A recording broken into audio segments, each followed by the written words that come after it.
Good evening, boys and girls. How we doing? Everybody okay? Oh, I'm a bit low tonight. Hang on. I've literally just sat down, guys. Let me just sort myself out. Looking good, looking handsome, ready to go. There we go. Okay, over 131 in already. That's brilliant. Okay, so it's bank holiday. What do you want to talk about today? I don't know what I'm going to talk about. Unplanned, unscheduled as always. Just to let you know, guys, there won't be a stream next Sunday because I'm out on location, as they say. I'm actually going to film something for the channel, something that's going on here in the UK, which is related to Thailand bound. So next Sunday there won't be a stream. I'll announce that later, of course, when there's more people in. But just say hi to everybody who's in at the moment. Hi to pattaya.airport. How you doing? Where does she get those bras from? You're talking about that nice girl at the beginning there, the thumbnails. I've got to kind of entice people in, haven't I? So, oh, look at that super chat already. Thank you, Leroy Oates. That's an interesting name. Thank you for that. That'll get about 10 cans of the Saint Etienne beer. Cheers. Okay, right, let's see who else we've got in. Oh, I don't know why out of breath. I just ran in. You forget the time, because I'm walking the dog and everything, and I'm messing about and getting the beers ready and everything. I didn't realise the time, and I like literally 10 seconds sat down.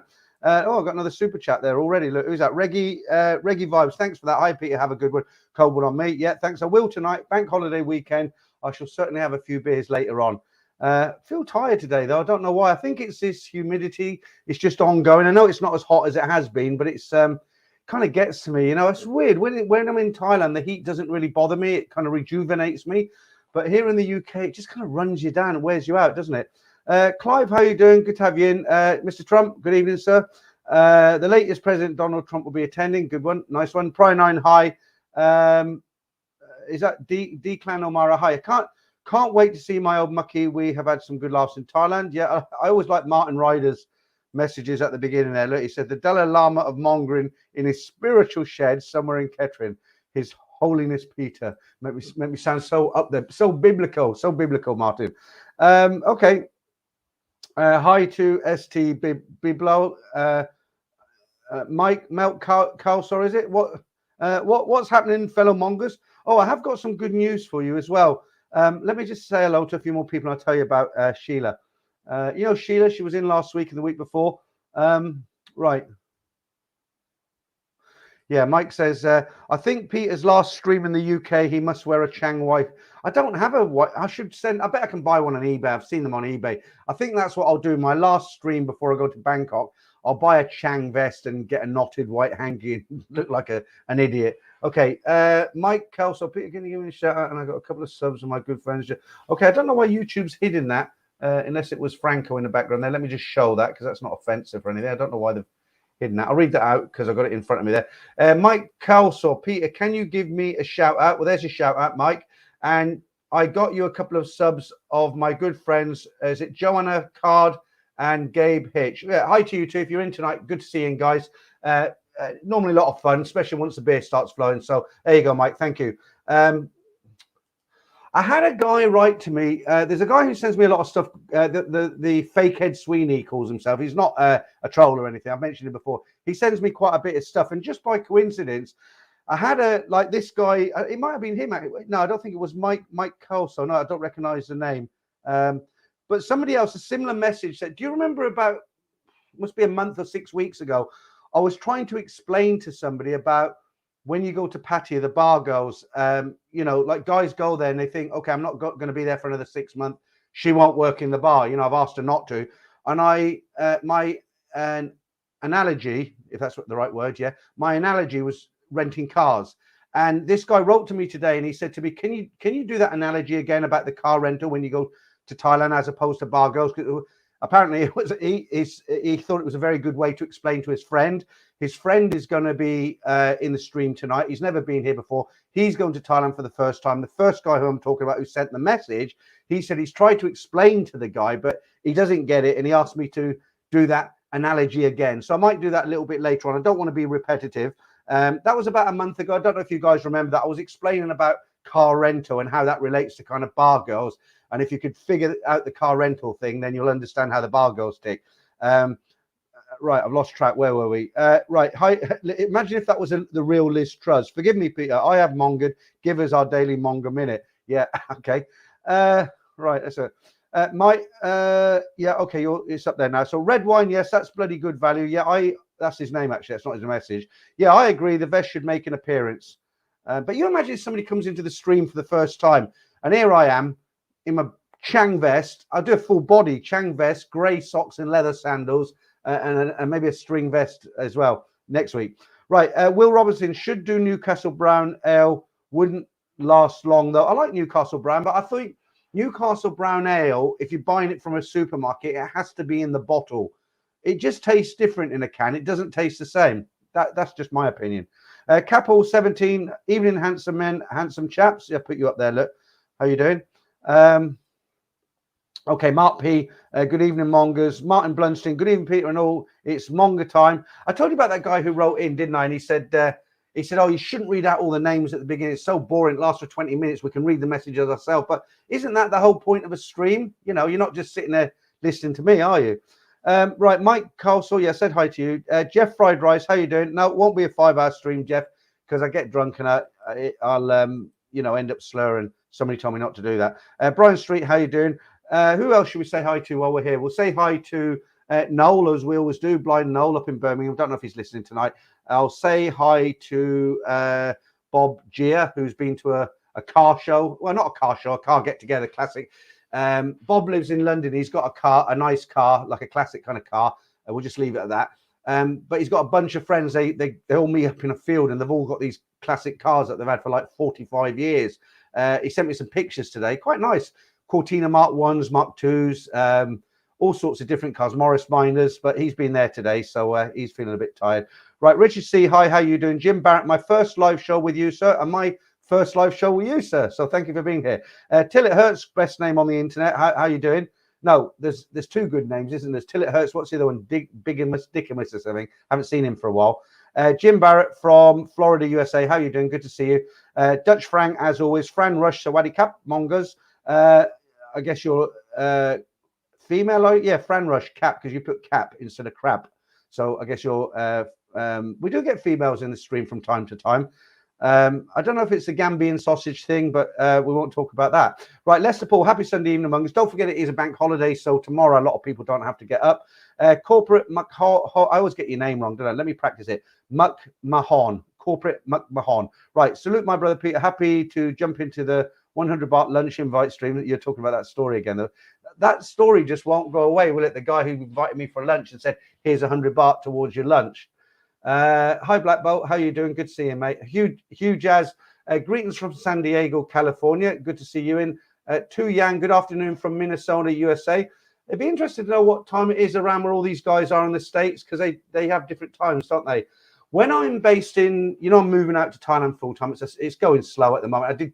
I did 2 more viewings on my house yesterday. Pain in the backside because I have to spend 2 hours cleaning it. My wife's working. And when I say cleaning, I'm talking about not just cleaning. I'm talking about polishing taps, polishing mirrors, polishing glass tables, the full Monty.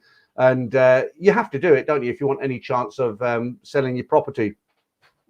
So fingers crossed, you never know. Hopefully that will happen. But what I was going to say is when I move out to Thailand full time, what I'm planning to do, I'd like to do maybe 2 or 3 live streams for a kind of different audience. So I want to try and keep the Friday night is my main stream. I want to keep that one. But, maybe I can do a stream that's 9 p.m. in Chicago, like the East Coast and the West Coast. Maybe do a stream that's 9 p.m. in Australia, because these guys come in, but sometimes they like having their breakfast or lunch. And it'd be nice to kind of do streams at different times, wouldn't it? Not forgetting the guys in the UK, of course. Where are we? Boohoo. Hi, how you doing? Pesky McNuggets. I have all day off in Melbourne, so I'm in very early here. Yeah, good, Pesky McNuggets, good. Deke the Trucker. Peter goes commando because it's bank holiday. Yeah, that'd be nice. Are you working today, Deke? It's bank holiday. You might be working at right. Yeah, I'm not going to read that out. Corporate Mahon. I know what that means. Right, Kevin 12364. Good evening, Peter and all in the chat. How far behind am I now? 2 minutes. That's not too bad. Will Richardson. Cheaper to stay in Thailand for winter than put the heating on. I know. I seen a really good joke today. Yesterday, somebody sent me, you get lots of stuff from TikTok and Facebook and all this sort of thing. And, when somebody's wearing a real nice watch, they've got a Rolex or they've got you know, some flash watch which cost thousands. And somebody did a takeoff, and it was a picture of a gas meter, but they put straps on it and put it on the wrist. So the guy looked up; he was looking like a gas meter. And it said, if you want to show people you've got money these days, forget about your Rolex and your whatever. Here's the latest watch, and it was like a gas meter on a leather strap. Well, that was quite clever. Okay, Martin Ryder says 321 Munger Tug Shed is live. Yeah, definitely. David, how you doing? David Halsberg, look like Russell. Hi, Eddie and all. Okay, Craig, hello from Seattle. Quite a few Americans in tonight. Good to see you guys in. Lee James, Dutch Frank, boohoo. Okay. Right, D-Clan, put that up there. Peter, do you smoke cannabis? No, I've never. It's not that I'm going to preach about it or I'm holier than thou. I've tried it when I was a kid. You know, kid, I want to say kid at 18, 19. It never did anything for me. And, you know, if people want to smoke it, it's up to them as long as they're not hurting other people. I watched an interview with Bangkok Pat today where he was interviewing a couple of guys and he was asking one of them about do they think that legalizing cannabis will bring a lot of people to Thailand. And, you know, this guy was saying, yeah, definitely, because, you know, they can come here and smoke pot. I don't think you can smoke it in public yet. I'm not sure about that because I'm not into pot. I haven't really researched it. But, yeah, for sure. I don't smoke cannabis myself. But a lot of people obviously will come to Thailand and do it. Thailand found, good evening, handsome man and all. I'm just in the kitchen finishing cooking my Thai fried rice with basil and sticky rice. Oh, bit late for me to eat, Paul. Right. Okay. So I'll just call you corporate. Okay. It's easier. Corporate. Hello, Peter. How do you handle when you enter Soy 6? All the bars and sexy girls want to lure you in. I'm always nervous. So much monger energy. Well, the thing is, that's what it's there for, isn't it? I mean, you know, if you walk down Soy 6 in Pattaya and everybody ignored you, you'd actually get a complex, wouldn't you? So, you know, it's not a bad thing. But, you know, they're working, aren't they? They're doing business. You know, you know, they're not going to get offended if you completely ignore them. The only thing that winds me up if I'm walking down, it doesn't necessarily have to be Soy 6, but you know, when you walk down a busy street and there's bars on each side and the girls are outside and they're screaming, trying to get you in the bars. I don't mind that because they're doing the job. But what I do mind, it kind of gets on my tits a little bit, is when they step in front of you and they block you. So you're walking down the street and you might be heading down to the beach road or something, and some girl steps out and blocks you, stops you in your path. And I know they don't mean any harm of it, but that's a little bit irritating for me. And in answer to your question, just you know, go for it, blinking horse and straight on. Hey, then a survey of the UK Thai massage places. I bet there must be a lot of them now. Without giving too much away, because I don't want somebody else to do it. Like I said at the beginning, I won't be here on Sunday for a live stream because I'm actually going to go out and film something that's happening here in the UK. I don't know how it'll go down. I'm going to have to drive about 2.5 hours to get there, 3 hours maybe. And I'm going to be doing some filming, some interviewing. And so that I won't get back until probably about 11 o'clock next Sunday. It's going to be an all-day thing. I'm meeting one of the subscribers to the channel who's invited me. So I'm going to go down and meet him and then maybe get him on the camera at the beginning, make the film. I don't know how it will go down. I was looking at a couple of my, you know, when you have a YouTube channel in the beginning, let me just say thank you to that. Hi to that. But I'm going to write this down like Bob said, because I always forget. That's what I was talking about. Right. Okay. Who's that from? Let me put that up.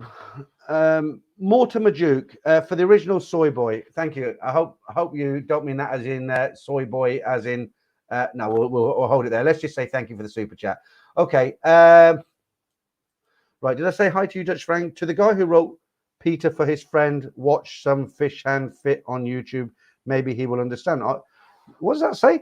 To the guy he wrote Peter for his friend, watch some fresh and fit on YouTube. Maybe I don't understand it. Yeah, you talking to him? Right. Onto my notes, and I do remember what I was talking about. Do I? Yeah, I do. So, you know, when you start a YouTube channel, sometimes you make some very good videos, but because you haven't got any subscribers, very little people watch them. And I went back to look at my real early videos, like the first sort of 10 or 15 I made.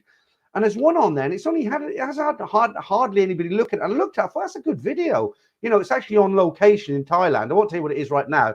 But what I've done, I've downloaded it, and I've put some text at the beginning. I've said, look, I uploaded this 3 years ago. Nobody's watched it. Now I've got subscribers. I think it's worth watching because it's a great video, and I'm going to release it again. So you'll have to tell me what you think of that. Okay, Paul Hoskin, how you doing? I wonder where you were. When you tell people you're going to Thailand, you get different reactions. Yeah, generally speaking, people who haven't been to Thailand before, when you say you're going to Thailand, they automatically think you're going for the ladies, don't they? And of course, nobody on here would do that. Everyone here tunes in to hear the latest temple news, and quite right too. Stuart Marston, evening, Peter and all. Cold pills at the ready, great stuff. Let's give it. It's 8:15. I always give it an hour, maybe 9. Peter, 7Z, Peter Whiffin. Yeah, the prices have been going up for many years, but still much cheaper than the US and Europe. Yeah, Bangkok's getting a bit pricey now around the tourist areas, but generally speaking, things like taxis and hotels haven't really gone up too much. New name there in the chat, Reginald Rutherford. Hi, first time here, 34 years experience with Thailand. Hope it's all good. Yeah, hi Reginald. Very casual on a Sunday. Do a Friday and a Sunday stream. This is just a get together. I'll talk whatever comes up in the chat. That's what I'll talk about tonight.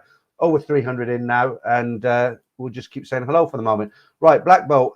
Peter, do you remember you did a bar girl customer estimate, one of your earlier videos? Do you remember you did a bar girl customer estimate?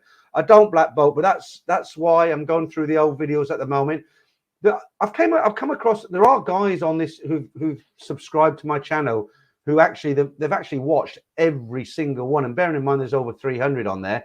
I've actually forgot some of them I made earlier. You know, you look at them, you think, wow, it's only 3 years ago, but it looks so different.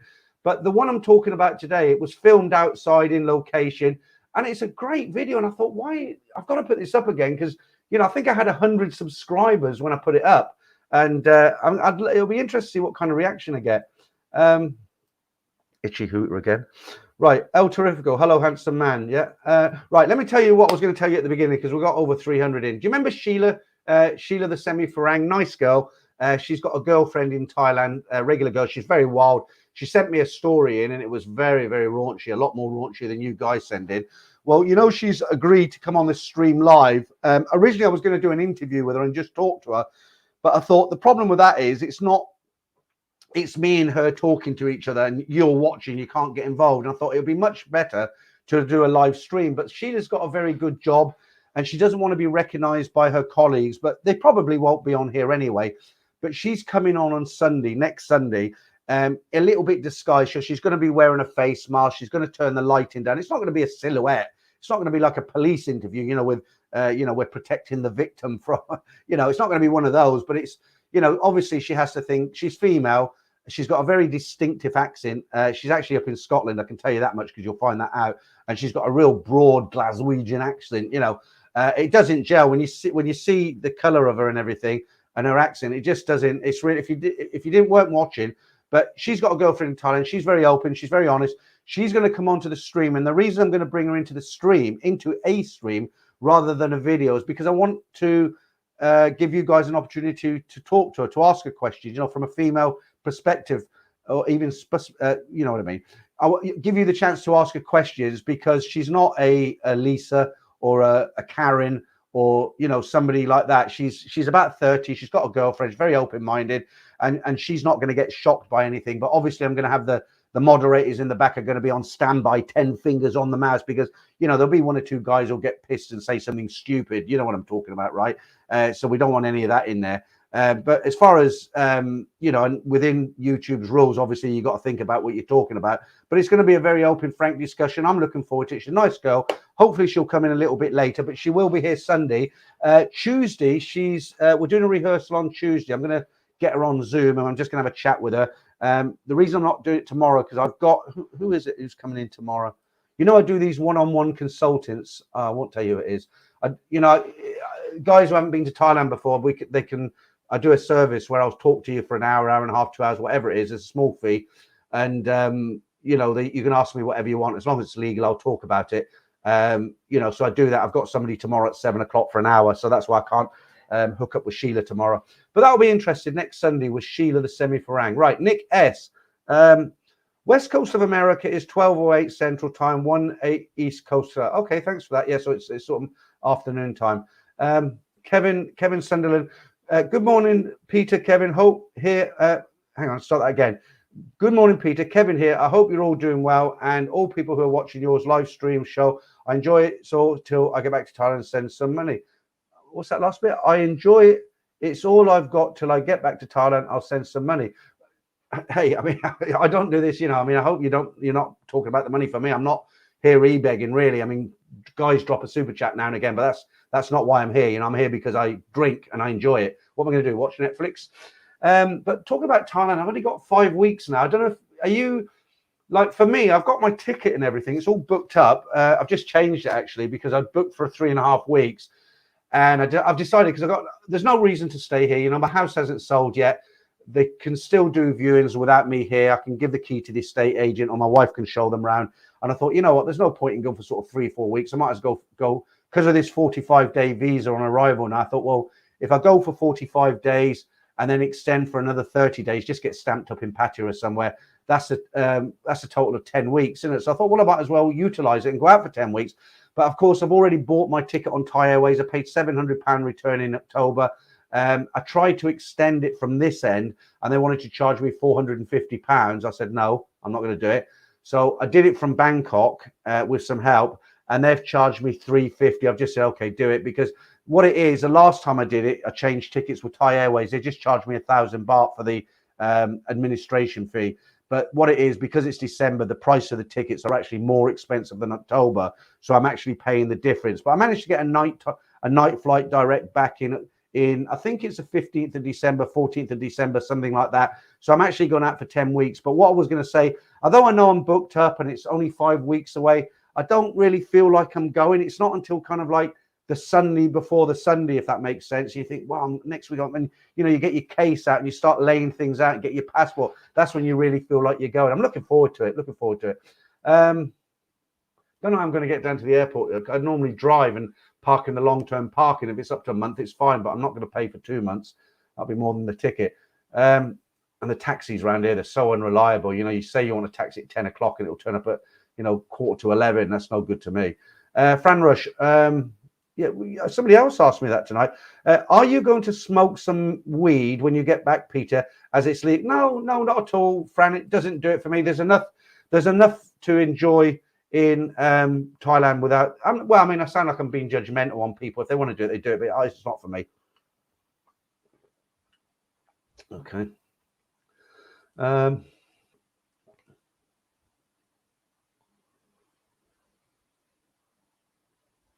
Okay, corporate says, Peter, I'm going on November, grinding until then, but you feel so free and happy knowing you will leave to paradise. I'm so happy when people are sad here in the West. I fly to Thailand.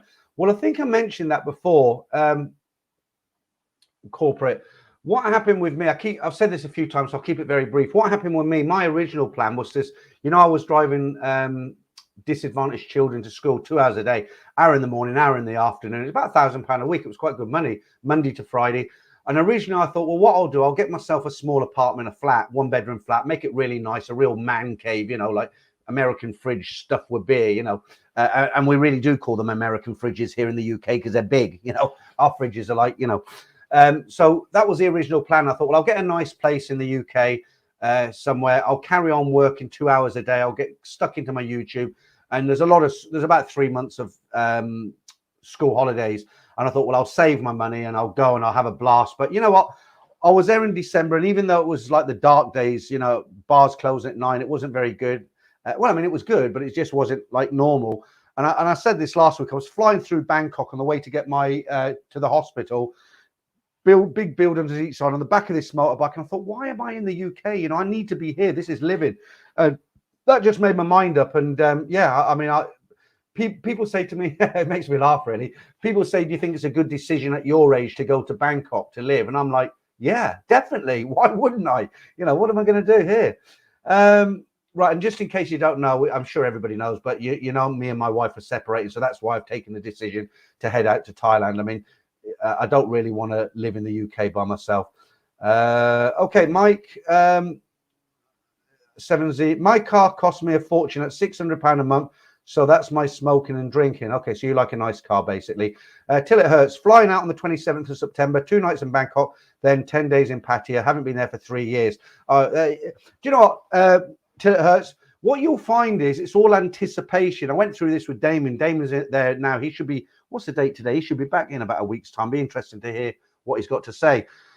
But it's anticipation. I hadn't been out for just about 2 years.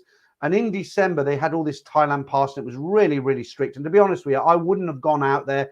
But because I've got this Thailand bound channel, I thought, because it is possible to get out there, and some brave souls are doing it, I thought, I've got to make the effort. I've got to do it. And I made that video. I was sitting in the car right there, and I'm like, I'm on my way, guys. And do you remember in that hotel, I had that awful breakfast in a plastic bag, and I was 18 hours with the mask on. But you know what? It was all the anticipation. And once all that is behind you, you're not going to go through all that because there's no Thailand pass now. There's no restrictions. You're just in, and it's like back to normal. Bars close at 2. When I was there, the bars closed at 9 o'clock. But you know, when I was in that hotel room and they phoned me up and it's like, come Peter, you test negative, you can go. Mongering, you know, sort of thing. Not that I would, I'm married. I was straight down to Soi 4. Somebody actually left a comment and said, oh, this guy's an idiot. He left his hotel room, went straight to Soi 4. And I thought, why wouldn't I go straight to Soi 4? Where would I go? Shopping in Terminal 21?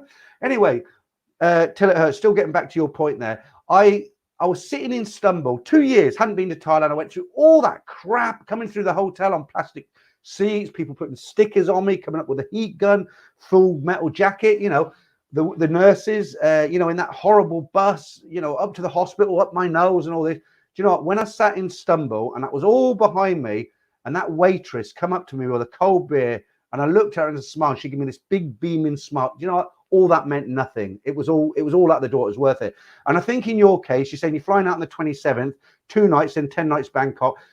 You must have in you will be feeling now kind of nervous. I don't know why. That's how people feel. People have told me that you feel nervous.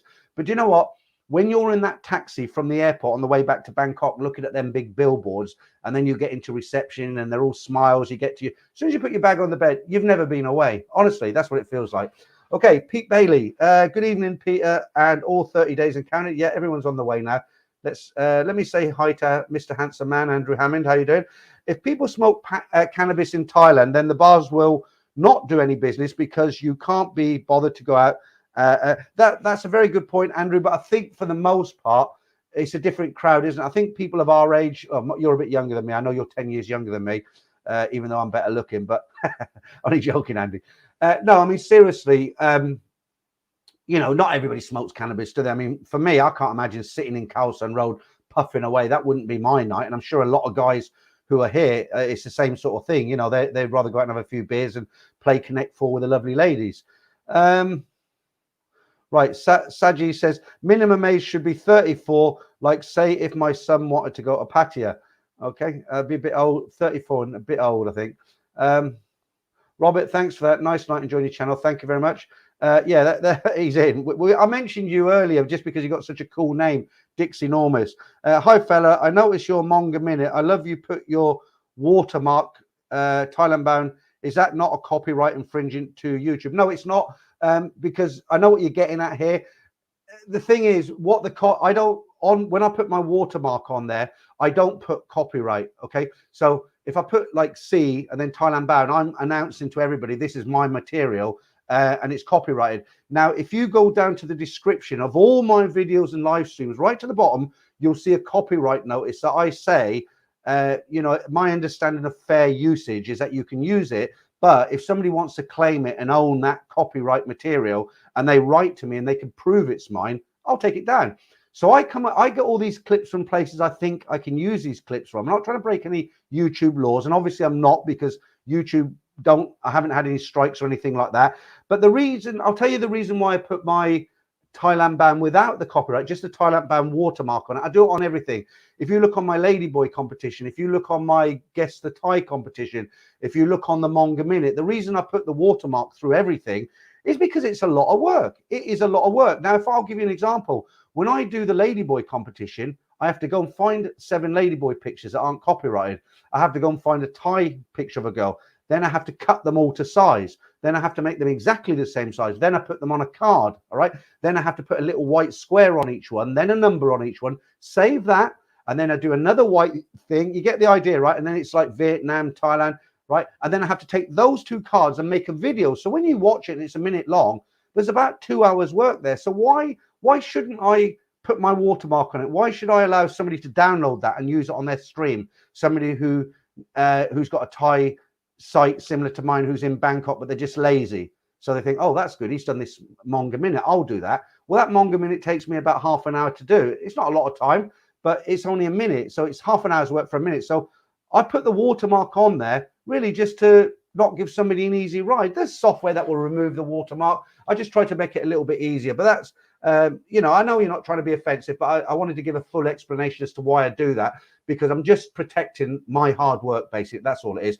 And that's the reason I don't put copyright, because it's not a lot of the pictures and videos I don't own.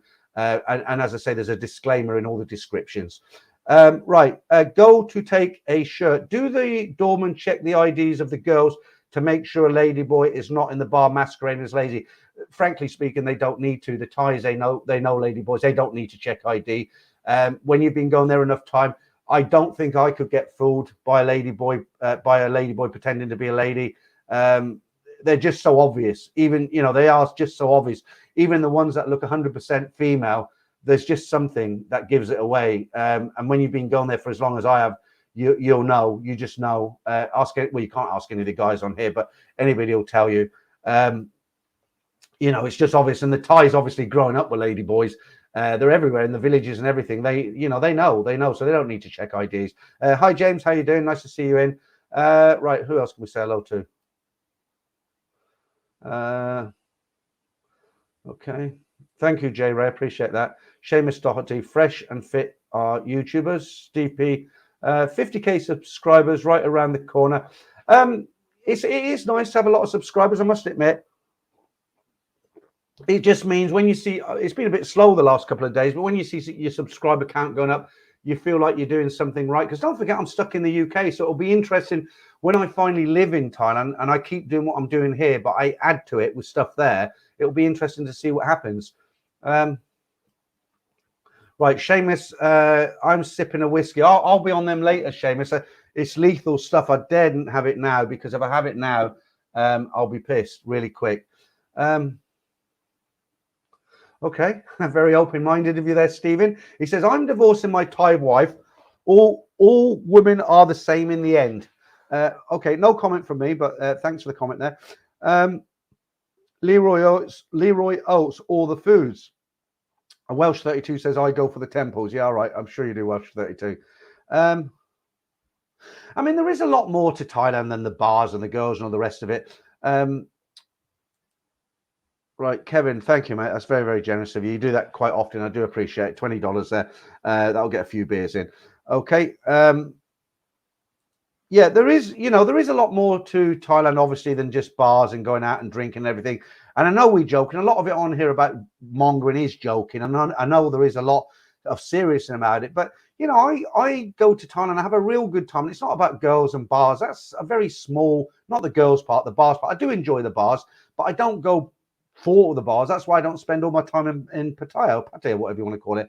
I love to, to eat fresh seafood on a beachfront. Where can you do that? Sheila's story that she sent me in, she said that about her and a girlfriend went out for an evening meal and they had the best choice of steak, prawns, big shrimps, prawns, whatever. And she said, where else but Thailand can you get a meal like that for the price of a Domino's pizza in the UK or America or whatever? And she's right. Okay, only in Thailand. John Hobson, I'm doing National Express, yes, to Manchester, but gets in at 1:30, don't fly until 9. Thinking of National Express, but found Megabus from Manchester that takes only 4 hours, 30 minutes. The problem is I live in such a small town that I'd have to get to Northampton to catch any of them. And that's, I don't know what I'm going to do. I'll probably just end up forking out for a taxi. Andrew again, Carlson Road bars had balloons filled with laughing gas back in the day. You won't be laughing when you got ripped off down there, that's for sure. DWP, it's not easy work. Okay. Lee, I've done a video on that. Lee James says, what's your favorite memories from Thailand, Peter? So many, so many. But I have got a video, and it's called 20 Personal Memories from Thailand. And it's not necessarily favorite things, just 20 things that stand out. And some of them will surprise you because they're just little things that, why would it stand out? But they do. And I explain in the video why that stands out. I could give you an example. If you haven't seen that video, I used to know a guy called, what was his name? I got it on the video. Oh, let me think about it. Not Noel. What was his name? I can't remember. Let's just say his name's Noel. It's not Noel, right? But one of the things I say on this video, when you say about memories, it's not a great memory, but it's just something that stands out. I don't know why. There used to be a group of us that used to go to Billboard that used to be called the Carousel Bar. I'm talking 20 years ago. And we didn't all go out as a group, but we knew each other because we're all guys on our own. My wife would be out with her Korean pals at Koreatown, you know, Soy 11 up that way. Big, you know, they got the Korean restaurants and that, and they'd sit there talking all night. So I'd go out with my friends. And we used to go up to Billboard, which was formerly Carousel, and you'd bump into those same old guys. In the end, there might be 8 or 9 guys at the bar.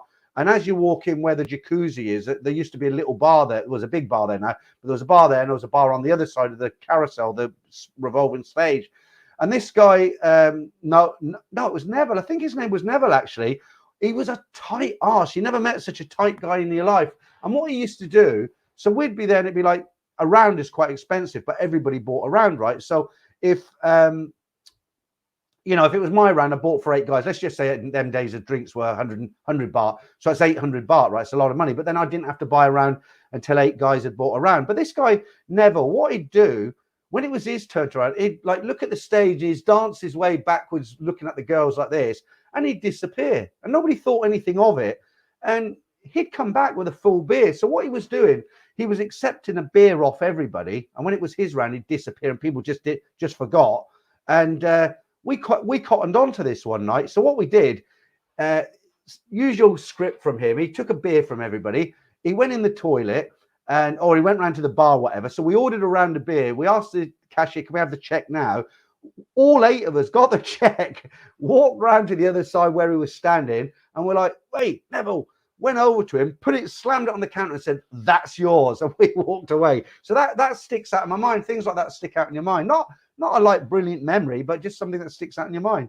But like I say, if you're interested in that sort of thing, go and have a look at the 20 personal experiences. I feel like reeling them all off, but I'm not going to because I've got the video. Right, Eugene Vincent. Hi, Peter. I haven't seen the invisible lemonade bottle in a while. No, I've decant into a clear one now. You've been around for a while, haven't you? Paul Hoskins, once you get over the smell, you'll find it delicious. Paul, what are you talking about? Disgusting. Peter, what's the postal service like in Thailand's main city? Pretty good. It's yeah, it's fine. It's fine. I mean, I've posted things in time. What I used to do, you know, in Pantic Plaza, they used to sell the discs, the naughty discs, you know what I mean? Like softcore pictures and stuff, you know. And when I used to go, some of the guys used to say, oh, bring us back some of them. Because I used to tell them, you know, they say, bring us back some of these pictures. And I was scared to bring them back in my suitcase. And so what I'd do, I'd post them to myself. And they were really cheap. They're like about 100 baht for 10,000 images, you know, all legal stuff. But it was just, you know, it's softcore, right?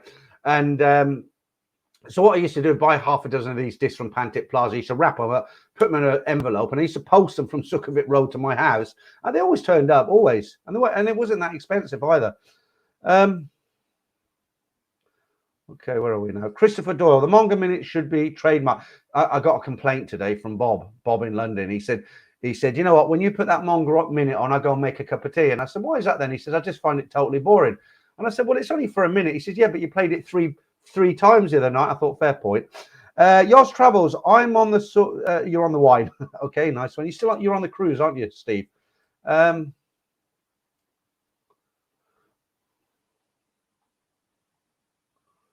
Right. Oh, I've got another super sticker there. Who's that from? Go to take a shirt. Oh, thanks. Right. Go to take a shirt. Thank you for that. Okay. Let me try and find somebody that I haven't said hello to.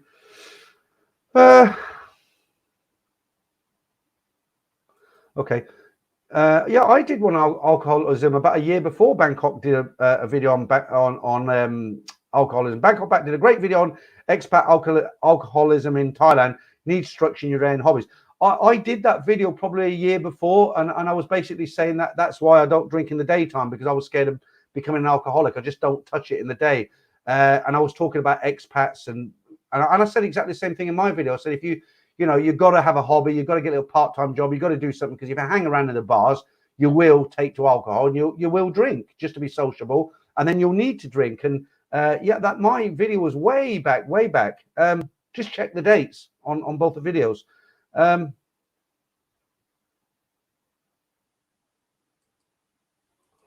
Okay, Reginald Rutherford, Dutch Frank, how are you on so many live streams? Do you have insomnia? Yeah, he does a lot. He does a lot. Dutch Frank's in pretty much every stream. There's two people. There's a couple of people actually, 2 or 3.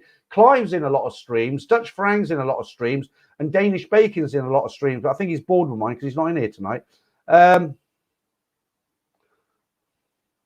Okay, Andrew. The UK Wongas could be going to Thailand soon because the Gambia are banning them. Is that right? That could be interesting to see. Well, I don't know. I don't think you're joking on that. But if you don't know what that's about, guys, it's about these middle-aged women in the UK. What they do, they go out to the Gambia. The nickname's been called, it's the Gambia sausage. Do you know what? This is really frustrating because I'm looking at my camera and there's a cat and it's having a crap on my front lawn and I can't do anything about it because I'm here. I want to go and get this, spray him with this. Oh, there's nothing. Clear off. Right. So, well, I'll probably speak to you this week, Andrew. It'll be interesting to hear about that, if they're banning them. Where will they go next, these poor ladies? Right. Right, Richard Pollock, thank you, mate, for that. Where would you recommend staying for a couple of nights in Pattaya? Do you know what, Richard? You'd need about 3 hours anywhere. It depends. I'll take it you want to stay in central Pattaya. There's just so many places. What I'd say is go on the Agoda hotel site, because I could recommend half a dozen, 2 dozen, but there's so many good hotels. They're all reasonable price. They're all of a good standard. They're all anywhere between sort of 700-800 baht upwards. The hotel, I'm not going to tell you the hotel I'm staying in, but okay, I'll tell you the one I stayed in the last time. Okay, here's one for you. This is quite a good hotel. So Soye, on the beach, you come down the beach road from the Dolphin Roundabout, you go along the beach road and you'll get 6, 7, 8. Well, Soye, a good lively soy, used to be anyway when it was all open. You've got the Eastern Inn on the left. Eastern Hotel used to be the Eastern Inn. Where I stayed when I was there in December, when I met up with Trevor and all them, I was staying in the Flipper Lodge. So that's when you go up Soy 8. It's the first hotel on the right. Very reasonable, clean room. I think I paid 800 baht a night. So there's a lot of hotels around like that. But your best bet, Richard, is to have a look on Agoda and just put Central Pattaya, second row, not second row, beach road. And all them soys, I wouldn't recommend staying in Soy. I don't think you get a room in Soy 6, would you? But it's always better to kind of try and stay a little bit away from the, all the noise. I don't know what you like. I mean, I know guys who actually rent rooms in Gogo bars above the Gogo bar. They have a hotel above the Gogo bar. You go up the stairs to your room, and there's all these girls changing, could be handy, I suppose. But thanks for the super chat, Andy. Appreciate that. Richard, rather, sorry. Okay, Colin, is it Cabova Mike? Is it Cabova Mike? Okay, Colin, I save all my holidays till the end of the year, 1 month, but doing 3 months this time, no holidays for 3 years. My boss is okay with it. Yeah, there's a lot of people. There's got a lot of guys going out this time of year. I think September, October, November, it's going to be very busy. He's leaving now. Look, he's happy with himself. Right, Leroy says, my favorite memories of Thailand beach food and the PPL. Yeah. Right, Leonardo says, Peter, have you found a long-term stay place yet in Bangkok, or will you just wing it and do the street walk again to find a place? Well, I'm not actually going to live out there this time. I don't want to waste money. I keep changing my mind. Originally, I thought I found a 1-bedroom apartment, really nice. Okay, I'm not going to tell you exactly where it is because I think they just had 1 or 2 left, but really central off Sukhumvit. It was 20,000 baht a month, and I thought I'll have that. That'll suit me. And then I thought to myself, well, I don't need an apartment. Just what I'll go cheap, 1 room, see how it goes, and I can always upgrade rather than downgrade. And then I thought, well, I'm 62. I've worked hard all my life. Why should I end up living in a room in the middle of Bangkok? I should treat myself to a little apartment. But in answer to your question, when I actually live out there, I'm going to take my time. This time, I don't know what I'm going to do because I'm out there for 2 months. Bangkok hotels are quite expensive now, even the budget hotels.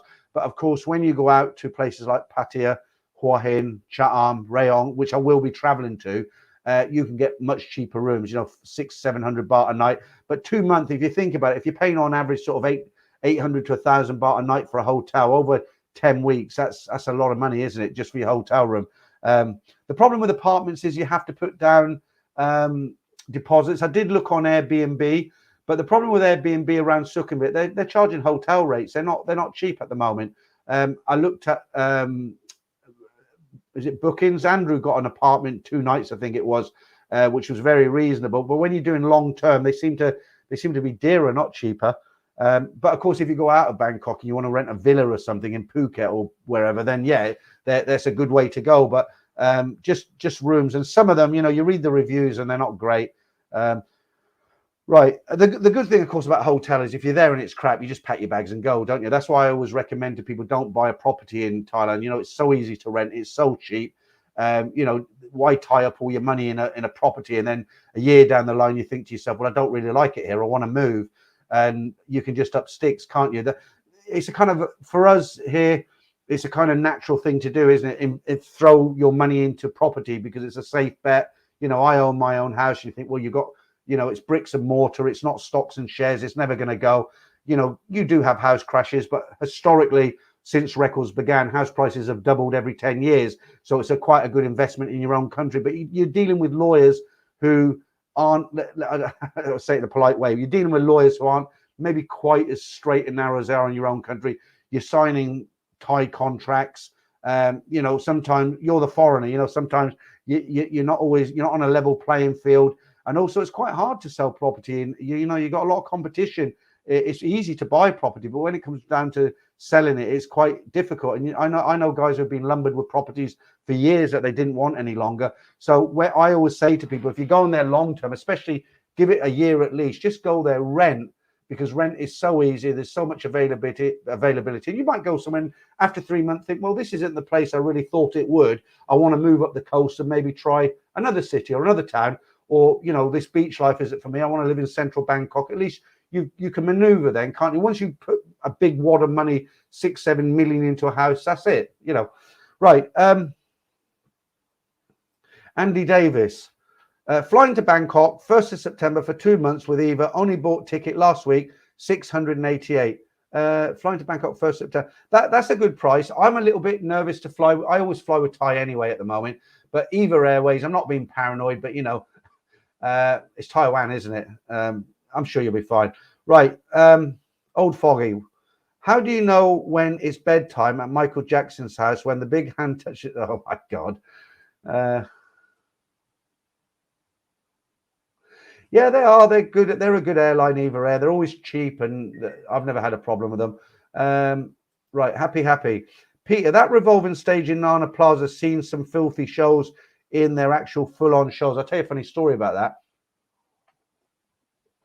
They can't do it anymore because they've been banned from doing it. But years ago, the revolving stage. I'm talking about the bar on the 3rd floor, Billboard, used to be Carousel, where they've got a revolving stage. And at one point in the night, they had customer participation. So what had happened? The Mama's going to get on the microphone saying, right, it's customer participation. The chairs would fill up around the stage, and these girls had all pile on stage, and everything was hanging out, and you could, it was a free for all. You grabbed what you wanted to grab, and it was just mayhem. But you'll have to use your imagination. I can't describe it any more than that. Okay, Billboard is now amazing. A lot of beautiful girls. I almost fell in love with one ploy. Okay. Pattaya Putang. Alan Clark, I heard they got hold of a bottle of Imodium. Kills are good times for us, I guess. Yeah. Yeah, Martin Ryder says, Andy Davis, Eva, 17th September was only 533 for 2 weeks. I remember going on Eva when it was £325 return from the UK. It's gone back a while. And it went up to 380 and I was complaining. No, it went up to 340 and I was complaining. It was 325 return direct and they put it up to 345 and I was thinking, oh, you rip off, if only we could get it for that time. Right, time to change your picture, Maya. Okay, it's hard to find pictures that are decent enough for YouTube, but a little bit saucy. Okay, what can we put on? Let's try these two beauties. Okay, right. Reginald, hi Peter. Do you have a rough idea of how many guys on here haven't visited Thailand before? Not really, but what I do have a good idea of is that there are a lot of guys who never thought about going to Thailand. And because of all these YouTube channels and the lockdown over the last 2 years, 3 years, a lot of people have wrote to me and other people who do YouTube channels, and they've said, I've never been to Thailand. I don't know how your video come up on my suggest list, but I've been watching them and I'd never thought about Thailand, but I am going to go. And they start watching all the 20 things not to do in Thailand, scams, all that sort of thing. And I think there's a lot of people going this year that hadn't thought about going to Thailand, and they're going to go now. And that's good for Thailand. But will it become a sausage fest? I don't know. But yeah, it would be interesting. I think most guys on here have been to Thailand at least once. Yeah, we won't be doing the Monga Minute tonight, Steve. It's Sunday. We don't do anything like that. It's just very, very casual. Friday. Some people prefer the Sunday stream because I don't do anything. It's just talking. We've been gone for nearly an hour now, and that's how it is. Only in Thailand. Mike Kelso, only in Thailand. And I miss the days when I'd done the mount. You're still talking about your traveling, your coach kit. You two should get a room. Right, Kev12364. The same with me. I go off to make a drink when you put on the Monga Minute. It's not that bad, is it? See, the thing is with the Monga Minute, what you got to remember, those competitions, Monga Minutes and stuff like that, sometimes I do 3 hours straight. The 4 hours is just ridiculous. That's not, sometimes I'll do 2.5, 3 hour streams. And when you're sitting here like this, I don't know if you noticed, but I haven't been watering the daisies for a long time now. Kind of, for some reason, I can kind of get through it. And when you're sitting here talking to a camera for 3 hours, when you put the Monga Minute on halfway through it, it's only a minute, but that really gives you a breather to sit back and think, right, what's going on? Okay, everything's good there. I'll pour a drink, blah, blah, blah. And it finishes and you feel like you're refreshed, So it's good for me to put the Monga Minute on. I'm sure a lot of people like it anyway. It's only a minute. Refund department, you know where it is if you don't like it. Terry, been waiting too long to get there for the first time, not spending it all in the bar. The bars are okay. What I'd say to you, Terry, I know where you're coming from. I'm going to have a beer now talking about beers. Yeah, absolutely. There's more to Thailand than just the bars. But I always say to people, if people like bars and they go to bar, I love the bars, love it. But it's not all I do in Thailand. But you shouldn't put people down because they like going into beer bars and stuff. I mean, if you don't like, I don't mean you personally, Terry. I mean, in general, if somebody goes to Thailand and they don't like bars, that's fair enough. But if somebody does like going to beer, I know guys who go to Pattaya. They say, I'm going to Thailand on holiday. I go every year for the last 10 years. And they only go to Pattaya. They come off the aircraft, and there's the old Sprite bottle now, look, the see-through Sprite bottle. They come off the aeroplane, they take a taxi down to Pattaya. They'll spend 10 days down there, 14 days, and they get back on the plane and go back home. And that's all they do every year, and they're happy to do that. Well, if they're happy to do that, that's up to them, isn't it? But you're right, Terry, there's a lot more to do in Thailand than just visit bars, but not nearly as much fun. Right, Hedge Fund, how are you doing? I seen you in Ed's stream the other week there. Dutch Rang, hi, mate. Right, Elena Vlog, what's the app you use for stream live? Sorry, ask. I'm still learning on YouTube. There's lots of them. Are you talking about this background app, are you? What is the app you use for stream? There's several ways you can do it. You can go straight from YouTube. So if you're in, when you're in the YouTube control panel, let me just quest the old thirst. Cheers, guys. That's good. You can just hit go live in YouTube, but of course you'll just have whatever's behind you. I use StreamYards. Okay. There's another one called Melons. There's many of them. But if you go onto YouTube and type in what's the best, I don't put in what's the best software for YouTube. I put in what is the simplest software because I'm an old dinosaur, right? You don't look too old. Is it Elena or Elena? Let us know what your YouTube channel is. Maybe we can send a few subscribers over to you. Okay, Leroy Oates again. Thanks for that, mate. Cheers. Have a Capro and a Leo on me. Hope to meet you in Bangkok this year. A lot of people say to me, thanks for the cheap super chat, Leroy. A lot of people say, look, when you're in Bangkok, we'll have a beer together. But of course, I can't remember who's who. So if you see that I'm in Bangkok or say you're in Hua Hin, I say I'm in Hua Hin for 2 nights, guys. Drop me a message. I'll meet up with you. No problem. As long as I'm sort of, not tied up with something else. Okay, Paul Shackleton, you called yourself Thailand Founder. So what name can you give us to Thailand Virgins? Have you not been before, Paul? I thought you'd been before. Newbies, that's it. There's no other word, newbies. Right. Who's this? Ivan. Hello, hello, hello. You've done 3 hellos. Is it another hello, hello? That's Musili. I know I probably pronounced that. How you doing? Good to have you in. Another one. Okay. Mark Hanley says, Frank Travels, if you don't own the land, you don't own the house, ignore Nor, your girlfriend and her cousin. All right. A few private discussions going on here. Martin Ryder, Dutch Frank. I know credit card would refund fare and travel insurance. What about that story with a guy today? Well, what day is it? Sunday. Yesterday, I released the story. The first guy. There's a lot of guys in there saying, I think there's something fishy. I don't think that guy was a tight ass because apparently his debit card wouldn't work and he could only use a credit card. So when he was going out, he was trying to find high-end places because that would take credit cards. And a lot of people were saying, no, he could have got money. He's just been a tight ass. I don't know what you thought about that. Taxi Talal, to the folks who go, let me put that up. To the folks who go only to Pattaya, as they say, Thai say, up to you. Yeah, that's something you'll hear. Top 3 sayings around Thailand, up to you. I don't know what I've lost them now. I've got a Nat video where she comes up with about 20 sayings. Remind me of some of them. You know what? You hear the same things when you go around the bars. One of them, up to you, isn't it? The bar girl said, up to you. Famous saying. If you've never been before, you'll hear that a lot. Up to you. What do you want? Where do you want to go for dinner? Up to you. What do you want to drink? Up to you. How much I need to pay you for a tip? Up to you. All the time, right? Alan Hunter, what is the big deal about pot? In Canada, it is legal. Stories everywhere. The granny candidates can be very soothing if you suffer from many. I don't think it's a big deal, Alan. I just think people are talking about it because Thailand have introduced it. Now it's not illegal anymore, and it's just something that comes up in the chat. If people aren't there's nobody been in here and oh, it's terrible. They shouldn't allow that. There's none of that going on. It's something new. It's something to talk about, and people are just asking questions. Would you use it? Do I use it? That's all it is. Nothing more than that. Don't look into it too much. Lee James, Peter, can you work in Thailand as a builder if you want to earn Thai wages? Yeah. No, not really. You can go to work in Thailand. Let me just have a slurp on this and I'll explain it. Basically, what the Thai sort of law is similar to a lot of countries, actually. You can't go and work and do what a Thai can do. So in other words, you can't go and be a carpenter, a builder, a taxi driver, a seamstress, a gardener, all them sort of jobs you can't do. But what you can do, you can go in as a consultant, for instance.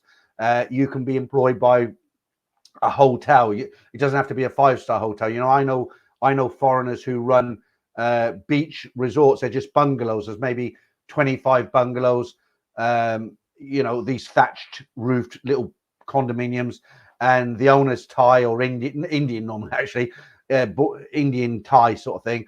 And if they don't bring the foreigner from their country, what they'll do, they'll meet up with him and say, I'll give you 70,000-80,000 baht a month in baht. I'll give you a place to live. You can eat free in the hotel, use the pool and all that. And the guy's there and he's like, well, wait, that's a couple $1,000 a month. Nice place to live. Do it for a few years. So in answer to your question, James, no, you can't go out to Thailand and be a builder. Right. Sounds for sleeping. Love your channel, Peter. It's better than Netflix. Any chance of a cheeky follow from you guys? Can't hurt to ask. Is that yeah, I mean, it's up to the guys, isn't it? So sounds for sleeping. So I guess it's one of those channels where you have this relaxing Zen music. And I tried to do that actually, but I didn't get much. I have actually got a channel called this.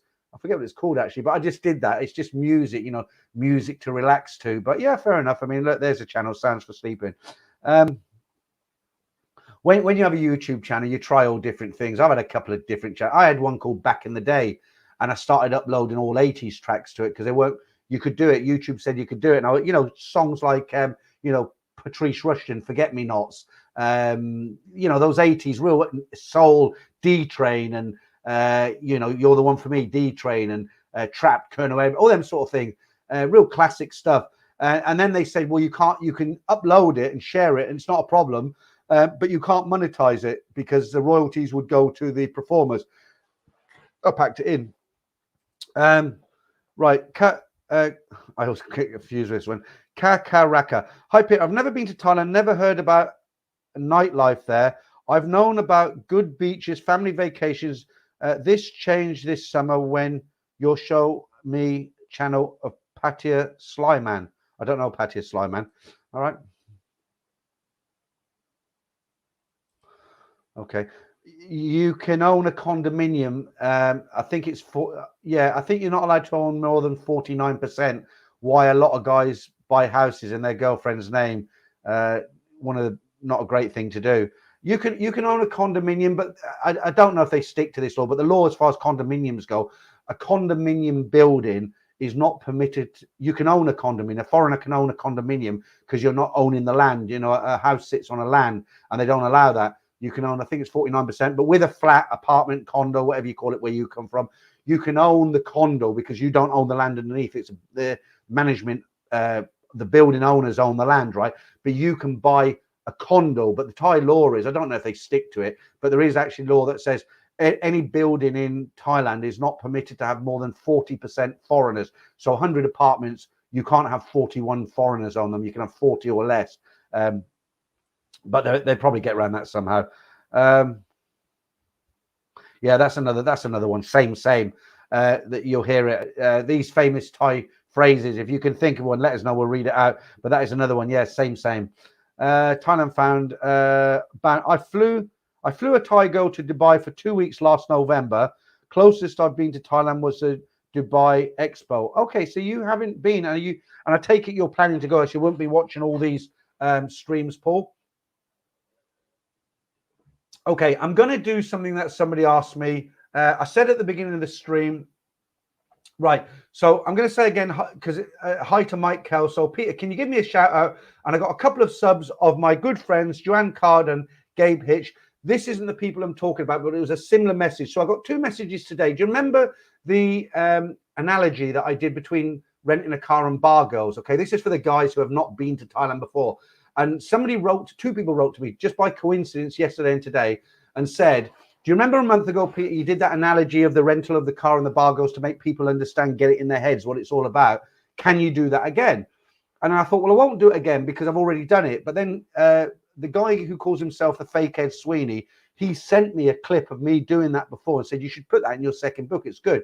And then the guy who wrote to me today, like this message, basically said to me, I've got a friend who's going to Thailand. He's not been there before. He's the sort of guy who'll fall in love real easy, and he'll be a typical she's different. She doesn't want to work here. So I'll do that explanation again. You can go make a cup of tea if you've already heard it, like the guys who do when the manga minute's on. You must make a quick cup of tea when the manga minute's on. Right. So this is for the guys who don't understand it with the Thai bar girl. So what it is, a lot, and I'm not slating bar girls. Okay, they do what they want to do. They're nice girls, but just for the guys who go out there and fall in love. Okay, don't want to see you come and suck, right? So the simplest way to understand it is like this. So if you go to Thailand for the first time and you go down to a place like Pattaya and you find a girl and you like her, with nothing wrong with that. So you play Connect 4 with her, you have a few drinks, you decide to take her out of the bar, and then you think she's a nice girl, I like her company. Why should I mess about and take other girls? I'm going to take her tomorrow and the next day. And you're there for 3 weeks, and all of a sudden you think, you know what? She's got a really nice personality. She's a nice girl. She told me she doesn't want to work in the bar. It might be a lie, it might be true, whatever. But I really enjoy her company. And I'm not going to bar hop. I'm going to stick with her because I get the same as if I go around, and I like her. So what happens is that guy goes off home and he writes to her, maybe sends her a bit of cash and all that. He comes back after 3 months, 4 months, and he thinks, you know, he's been in contact. He's kept the holiday going while he's been in the UK. So he's had his first trip to Thailand. He's gone back to the UK. He's got straight onto Line or Skype or something like that. And he's carrying on his first time Thailand experience. He's carrying it on because he's now in the UK and he's writing to her every day. And he sees her beautiful face there. He's in gloomy old England or the States, wherever he is. And he's sending her a little bit of money, not too much, a couple of $1,000 baht here and there, but he's extending the holiday because she's still there, isn't he? So, of course, he wants to go back out there again. And he thinks, well, when I go back out to Thailand again, I'm going to go back down to Pattaya. I don't need a new girl. I'm going to go back out with this same girl because she's really nice. She's lovely. And he takes her again. He has a great holiday. This time he books for a month, maybe 6 weeks, extends his visa. And he spends all the time when he's getting closer and closer to this girl. And he's really starting to fall for her. Now, at this point in time, he's not thinking I'm going to take her back to England, but because he's spending more and more time with her, he's thinking to himself, in the first time, he thought, well, she's got to do what she's got to do. I can't afford to keep her, and kind of blanks it. But maybe when they're doing the Skype call, she's like, no, I'm only here taking drinks now. You know, I'm waiting for you. You're a good man, good heart, all the rubbish, you know. Hang on. But by the second trip, he's already spent another month with her. He's now starting to have really big feelings for her, you know, and he's starting to feel in love. Well, of course, naturally, being humans, the jealousy factor comes into it, doesn't he? So he starts thinking about a way he can have her exclusively, and he'll go back home and he'll try and persuade her to stay out of the bar. So he'll say, look, you know, if you go back to your village, I'll send you 10, 15,000 baht a month and you don't have to work. And of course, she's not going to tell him, I'm not going to, no, I don't want to do that. I'm going to carry on working. She'll take the 10, 15,000, but she'll carry on working. Of course, when he comes back, she'll maybe go up to a village for 2 days. And then when he's in Pattaya, I'm coming down on the bus tomorrow. Right. So I'm being a bit long winded now. Right. So if you're a newbie and you haven't gone there, you haven't been there before, and you meet one of these girls and you're in that situation, to get it into your head, what you're really doing, relate it to this. Okay. This is the comparison. Okay. Imagine you go to Thailand for 2 weeks and you need to rent a car. You're not bothered what you have. You've never been there before, but you think, I want to drive around a little bit, so I'll rent myself a car. So you go to the local Avis or whatever it is, and you find yourself a nice little BMW 3 Series, nothing big, but you take it out. It's got nice air conditioning, the radio works, electric windows, all the mod cons. You think, this isn't a bad deal. I like this, but it's just a car. You've only rented it today, but it does a job. You don't think nothing more of it, right? Like the first night in the bar. So you drive all over Thailand, you visit all these cities, and you're in this car, you have this car for up to 2 weeks, 3 weeks, it's a good deal, and you rent it every day. And by the end of the 3 weeks, you think, you know what, when I come back the next time, I'm definitely going to rent a car. Having a car is a way to be. And I want this car. I like this car. It drives really well. It feels like my car. I'm used to it. I know how it drives. I know I want this car. So what happens is the guy takes that car back to Avis. It goes into the car park and he goes back home. Now, when he comes back 6 months later and he wants another car, he's going to go back to that same office because he liked that car. He's got good memories, good price, good car, right? And he's going to say to the manager, do you remember that car? Look on your computer. I had a BMW 3 Series, the black one. Yeah. Oh, yeah, Mr. Whatever. I see it was this one. Here's the reg. Have you got it in? We've got it in. It's in the car park. It's just been washed. It's full of fuel. I want that one. I like that. It's my car. So he takes the car out again, does the same thing again. Okay. Drives the car for a month, goes back home. He's going to go back again and he's going to take the same car. Now, the point of the story, very long-winded. Think about it this way, guys. That car is a brilliant car. When he goes to Thailand, he loves it. But when he takes it back to that car park and parks it and gives the keys in and looks at it and thinks, I'll have that next time, and he's in England for 6 months, that car is not going to sit in the car park for 6 months waiting for him to come back. Because what's going to happen is when he gets on the aircraft and goes back home, it might sit there for 2 days, maybe 3 days. But a new guy will come on holiday and he'll want a car. So he'll be given that car. He'll stay for a month. He'll go. The car will go back. And then even another guy will come, a third guy, and he'll get the car. So you get the point of the story, don't you? So what happens? This car doesn't sit in the car park. It gets guys coming. They all drive it. Now, that car's it's been rented out 7, 8 times long term since the first guy took it. He's not seen any of the guys who've been there and drove that car. When he comes back the third time, that car's sitting in the same space. It looks the same. The key works the same. He takes it out. It's like the first day he ever drove it. Okay. But in between him and the last time he was there, that car's been out 8, 9 times with different people, all sorts of experiences. And if you think about that, when you go to that bar and you leave that girl and you're going to go back for her a second time, think about that car and think about the girl in the same way, then you'll get it. Okay. That's the easiest way I can describe it to you, because that's really how it is. It's all a business transaction. It's rent, the same as a car. It's no different. And, you know, hopefully you'll understand what I'm saying. So for the guys who requested me to tell that story again, I shall never tell it again. And I hope you got the point. All right. Okay, let's go back to some of the comments. I'll go right down to the new ones here. We'll start from the bottom and work up. Okay, Martin Blunston, that car is burnt out. Yeah, okay. But you got the point, didn't you? Angels Cabal. Yeah, I'm looking forward to speaking to you, actually. Good evening, Peter. See you tomorrow. Yeah, I've got you down here. I'll send you a link by Zoom. I've got your questions. I'll try and make the questions brief. I don't watch the clock too much. Angels Cabal, I won't give out your name. I'm not like clock watching, within reason, okay? But yeah, hopefully you'll learn something.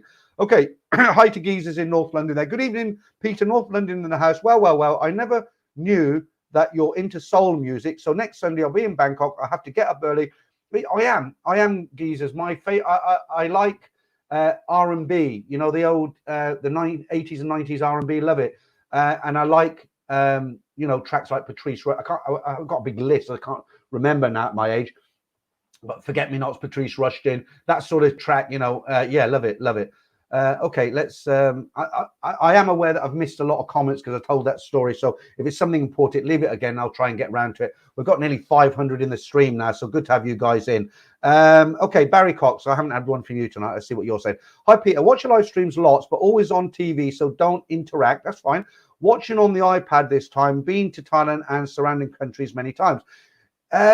It's like, you know, I'm going to reference Pat again, Bangkok Pat, because I actually watched his video today, the one about, you know, there's more to do in Thailand than drink in bars. And he was saying something similar. Been to Thailand. So yeah, what he was saying is when certain things happen in Thailand, a lot of guys are saying, oh, I'm not going back to Thailand, I'm going to Cambodia, I'm going to Vietnam. And we've all visited them countries. But at the end of the day, like Pat says, they don't go off and live in Cambodia because it's not Thailand, is it? But good to have you in, Barry. Good that you can leave some comments now. Passimo, hi, thanks for your tip. I do take them seriously when you write stuff to me. You should turn that car rental story into a short video and just link it, to it. Yeah, well, it was I know I'm repeating myself, but I didn't realize so many guys who haven't been to Thailand actually struck a chord with that story, because when you're talking about girls and falling in love and relationships, when you put it in hard currency, like renting a car from Avis and a car park, people relate to it, don't they? And maybe somebody somewhere in Patio, when he's going back to that girl, he'll think of that story, and that might save him, hopefully. Okay, Andrew Hammond, let's have a look. Yes, Bald and Bankrupt he's got a good channel, Bald and Bankrupt. He's in Russia most of the time, isn't he? He's retiring after just 4 years on YouTube. He's going to write books about his trips to the ex-Soviet Union. Very, very good. People ask me, you know, they say, oh, what when you watch YouTube, what YouTubers do you watch in Thailand? And really, I don't watch any. When I watch YouTube, the stuff I watch, you'd be surprised. I watch stuff like survival in the forest for 7 days with nothing more than a knife. Some guy will go in the forest with a clearer patch and make some kind of a temporary you know, somewhere to sleep, and he'll go out and get food and make a fire with a flint. You know, I mean, I love all that sort of stuff. But I did watch his videos. They're very, very good. I tell you what I've been hooked on lately, and I'm trying to stop watching them because they're stupid, really, but they just draw you in. You get these channels where they go into a casino, and they'll go on the high roller slots, and you'll say, right, hi, we've got $3,000. We're going to put $100 in each slot and see what we come out with. And they're actually, you think, what a load of crap, you know, just going to put $100 in we used to call them one-armed bandits in the UK, slot machines, you know. You think about it, a guy goes in, puts $100 in, he gets 2 spins because it's high roller, so big stake, goes to the next one, and you can't turn it off. It's addictive, it really is.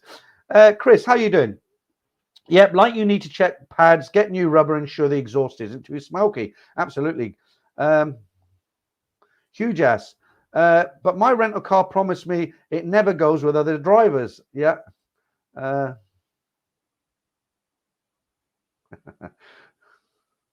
Right. Let's get some of the older ones here. Right. Leroy 420. Nothing to be scared about, really. Okay. See, it's been different for me because I haven't been in that position where I've gone to Pattaya and hooked up with a girl and falling in love and think, what's she doing now? I'm in the UK, because I've always been married while I've been there. For a long time, my wife was with me. I spent many long months there by myself without her because she's gone back to Korea. So I've done the bar scene, the Pattaya thing. And, you know, guys leave comments, say, yeah, sure, you didn't do anything, Peter. But, you know, I wouldn't admit it if I did, would I? But, you know, I've never been in that position where I've actually gone and fallen in love. And it's like, oh, what's she doing now? You know, who's she with? And, you know, when these stories come out on a Saturday, the biggest comment that gets left, people will say, oh, this guy was a simp, you know, and that's kind of like, I always leave a comment and say, very open-minded of you, you know. Right, Cohort 61, B&B suffered a bit bad luck. It's unpopular to be interested in Russia now. Besides, he will get YouTube checks on old content for a while. I think he did have a problem with his channel, didn't he? Right. Okay. Let's have a look. Who else? What else we got here? Right. Old Foggy again. I don't need a BMW 3 Series. An old model with low mileage will do. Yeah. Okay. Sunshine Man UK. Or what you're saying is when you get inside that car, remember thousands of other men have been inside it too. Yeah. Well, I don't know about thousands, but certainly a few hundred anyway. Some of the Thai cars have been clocked. Yeah, boob jobs, all the rest of it. Okay, Real Space Hero. How many ex-special forces guys have you met in Pattaya Bar? Every other one is an expert. And again, I did 2 videos on that. You know what he's talking about there is you'll go into a bar in Pattaya. The guy's wearing a Singer shirt, you know, a vest, a really scruffy pair of shorts, like with palm trees and stuff on them, and then maybe some flip flops or some sandals or something.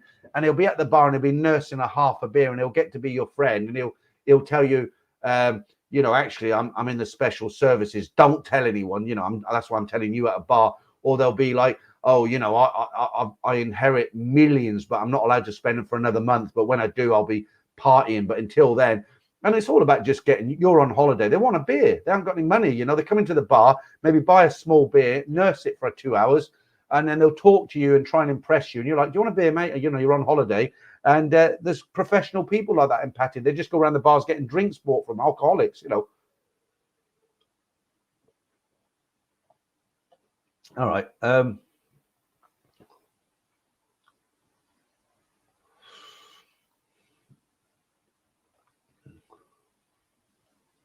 Okay. John Hobson, the cars certainly get hammered. They do. They do. Ivan, have you seen Naked and Afraid? No, I haven't seen that one. But again, I don't go off looking at YouTube channel. Sometimes I'll be sitting like the guy who was in early, said he watches these streams on his TV. I do that. I've got a 65-inch TV. And when I'm relaxing, I don't watch terrestrial TV any longer because it's really crap now, really terrible. I've got a couple of these free movie channels. Sometimes the movies work, sometimes they don't. I've just watched the latest Elvis movie on one of them, which I thought was okay. You know, and I'll watch Netflix, and Netflix isn't brilliant, but it's okay. At least you're guaranteed whatever you choose will play in high definition. Some of the free kind of movie apps that you get, yeah, you'll get the latest movie, but sometimes it works. Sometimes it's somebody sitting in a cinema with a camera recording it, and you can see people getting up and walking. I mean, they're crap. And the other one is YouTube, and you know, I just don't watch terrestrial TV any longer. And sometimes I'll be sitting watching YouTube in the evening. Sometimes something will come up and I think, oh, that looks interesting. Like I watched Nick Dean's his video the other day. He was checking out some new bars on Walking Street, and he was talking to the Thai builder who was going off to Cambodia. That was quite interesting stuff. And then they were testing out burgers. They went to these burger places. Sometimes I'll come across a YouTube channel. I think, oh, this is watchable, you know, but I won't watch every one of their videos. I'll just watch whatever takes my fancy, what I see at the time. I watch quite a few of Brian Flowers' videos, streams actually, because Brian's got a dry sense of humor. He's got a lot of knowledge about Pattaya. He's very straight. I've spoken to him on the phone a few times, and yeah, well, that's about it. Okay. Okay, let me just get rid of this bot. Okay.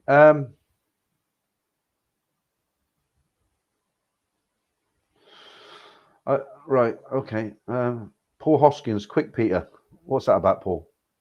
Right. Mongol Jerry. Danish bacon. I wonder where you were. We were talking about people who are in all the streams, and I did mention you. I said, "Oh, Danish bacon's in a lot of the streams as well."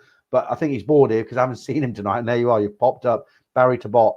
Right. Mongo Jerry. Terrestrial TV is boring. Why wait for a scheduled program when you can watch the same thing instantly online? Well, what I used to do, I've got one of those recordable boxes. I never sit and watch terrestrial TV because I just can't stand the adverts. I listen to LBC in the mornings, London Broadcast, and they have some very interesting talk shows on there. As soon as the adverts come on, I turn it off. I literally turn it off. Wait a couple of minutes, turn it back on.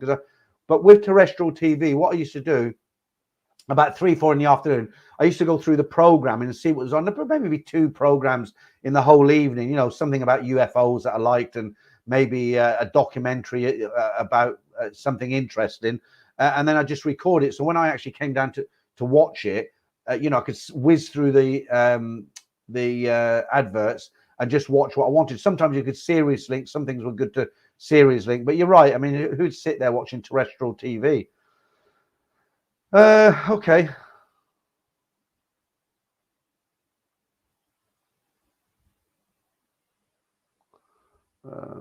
I'm just trying to sort somebody out here. Right. Martin Ryder says, do you have a TV license? No, because I'm not. I've got rid of it all. I'm not just making this up. I wrote to BBC licensing because they sent me one of these stupid bloody, they send you these letters with big red lines. Our enforcement order will come, and they're nothing more than salesmen, really. They're not. They don't have any power. These people who knock on your door, they send you these BBC licensing. They send you out these letters. Final warning. If you don't pay this within 7 days, our officer will turn up at your door and you could face court. And it's all bullshit, total bullshit, right? But I actually wrote to them and I CC'd it to a solicitor that I know. And I just said, look, stop sending me these letters because of harassment. I don't have to let you into my property to show you that I've disconnected from the antenna, which I have. I can't. Now I don't watch terrestrial TV. I've actually unplugged it. I don't have access to it. I watch YouTube, I watch Netflix and all this, and it all comes through a Fire Stick, right? But I won't let them in my house. I wouldn't let them in. And I've written to BBC licensing. I've CC'd it to a solicitor. I said, look, I don't have any contract with you. They're salesmen. I don't want to buy. I'm not going to give them any information. If you want to send your salesman round here, I won't even talk to them. Okay. So no, I don't. In answer, they that kind of winds me up a little bit. That's why I kind of answered it like that. Okay, Steve, Netflix, Prime, and YouTube for me. I do pay for IPTV for all my sport. See, I'm kind of lucky there, Steve, because I don't like sports at all. I'm one of those rarities. There's no sport that kind of turns me on. Robert Erskine, is it? I don't like rusty tailpipe on my car. I'm still going on about the cars now. Lord of Dreams. I don't think anyone pays TV license now. Yeah, I think the old grannies and stuff do, don't they? Because they're easily, these guys intimidate them. But I'm not a crook. I literally don't watch it. In fact, a few weeks ago, one of the rare occasions, I was just going through the catch-up channels just to see what was there. And there was something interesting on the BBC, and I clicked it, and it said, you have to fill in your details. I thought, no, I'm not going to, because then they'll use that to not prosecute me, but, I'm not going to let them win like that. Yeah, absolutely. Thank you for that, Musi. How many likes have we got? 101. That's not bad. Still over 400 in. Right, hang on. What's that? Russ UK says, need TV license watching YouTube live, I think. Well, I don't know. I'm not going to turn it into a debate about TV licensing, but at the end of the day, I don't watch the BBC, okay? And I don't watch any terrestrial TV now, and I'm not buying one. Mike, my granddad never paid his TV license. Every time someone knocked on his door before he answered it, he used to hide his TV. That's the old days. It's like when the rent man used to come around in the 70s, you're hiding behind the sofa. He never used to tax and MOT his car back in the days. He used to blag the cop. You know what? If you're a bit younger and you've come into this stream, most of the guys are probably about my age, but you won't believe this, but I swear this is true, right? Before computerization as it is today, we don't even have tax discs now. There's cameras that pick up your registration. They know if you tax, they know if you're insured, they know what color socks you're wearing on that day, okay? But in the 70s, there was no computerization, okay? And what they used to do, the cops would be out in force. You don't see cops now. But I can remember growing up in the late 70s and going out with my brother in his bashed up Cortina Mark II, which was rusty to hell. And you would have traffic cops. They'd be out. They'd have the white hat on, and they'd have these handheld speed guns and stuff. And if they'd look at your window, and if you didn't have tax, they'd stop you. And believe it or not, guys, and if you don't believe it, I don't blame you actually, but this is actually true. Some people they used to get the beer label off a bottle of Heineken. Well, we didn't have Heineken back then, Watney's or whatever it was in the day. So they'd put the beer bottle in water, soak it, take the label off, and they'd put that on the windscreen of the car. So when they drove by, it looked like a tax disc. Unbelievable, but that really happened, honestly.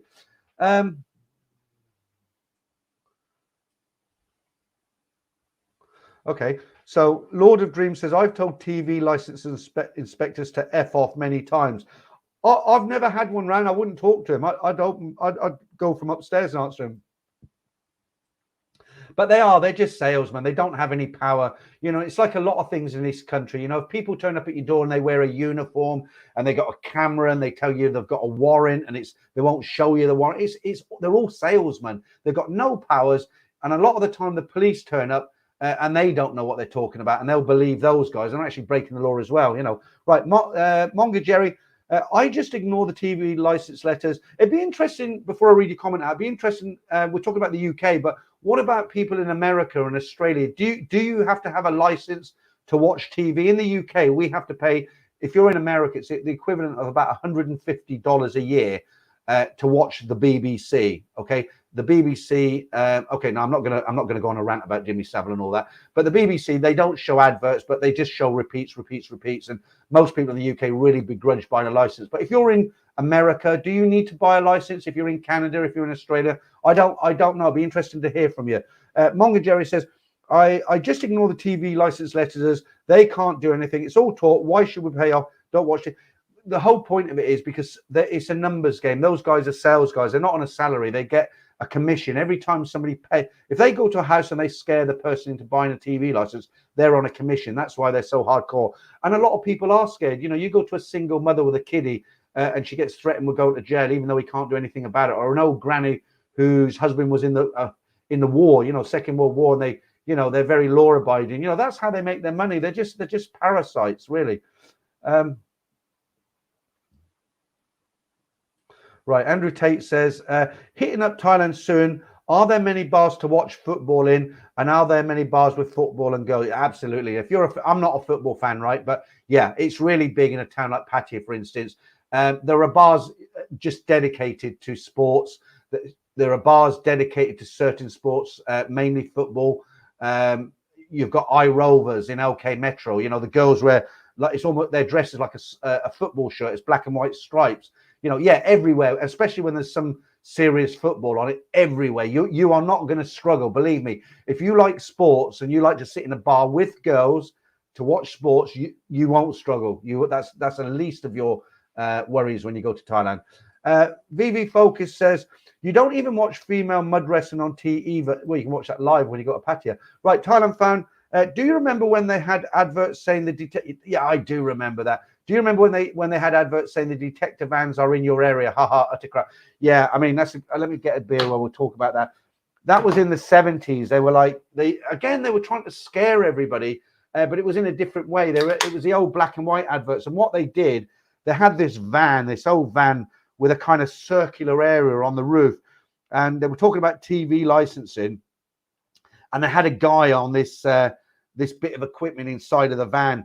And it was before computers and everything. And it was like a round green screen with a line going like this. And there was another guy there and he was turning this wheel.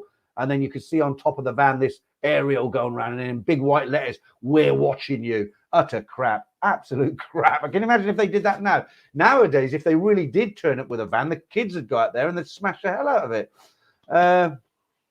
Right. Andrew Hammond said, I've never paid for a licensed TV or ever paid council tax. Unfortunately, council tax you can't get away with, Andrew. I don't know how you've managed that. I know you live in a hotel, you work and live in a hotel. The problem is with council tax, you have to pay it. They will turn up bailiffs, and you will go to court. I don't know how you've gotten away with it, but I pay a lot of council tax. Okay.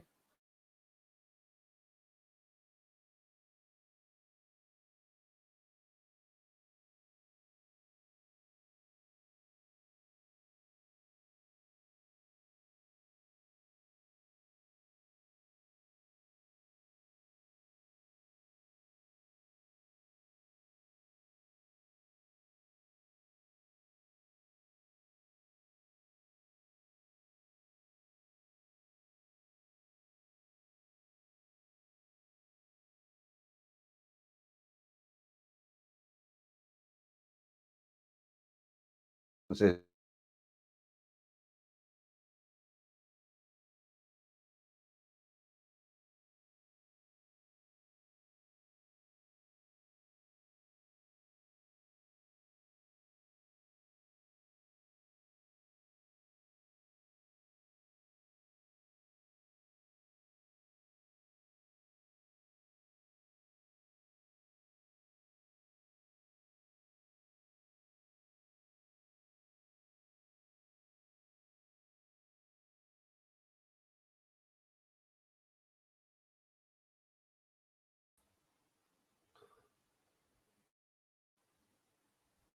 Right, I think I'm back. It's been a long time since that's happened. I've just lost about 50 people there, but we're back on.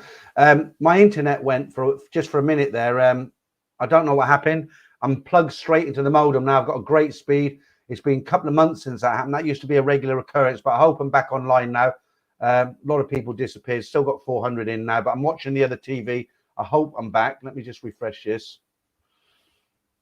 Yeah, I'm back. I'm back. That sucks when that happens. That really sucks. All right, let's just forget it and get back straight into the comments. I mean, that used to be a regular occurrence when I was on Wi-Fi. Nearly every week the stream would go down, and it's so disheartening. And then I ran a long cable along the garden. It goes straight into the modem, and I've never had a problem since I've done that. That was the first time. But guys coming back in now. So right, let's get back in the stream. Let's not. I hope it doesn't happen again tonight. Right.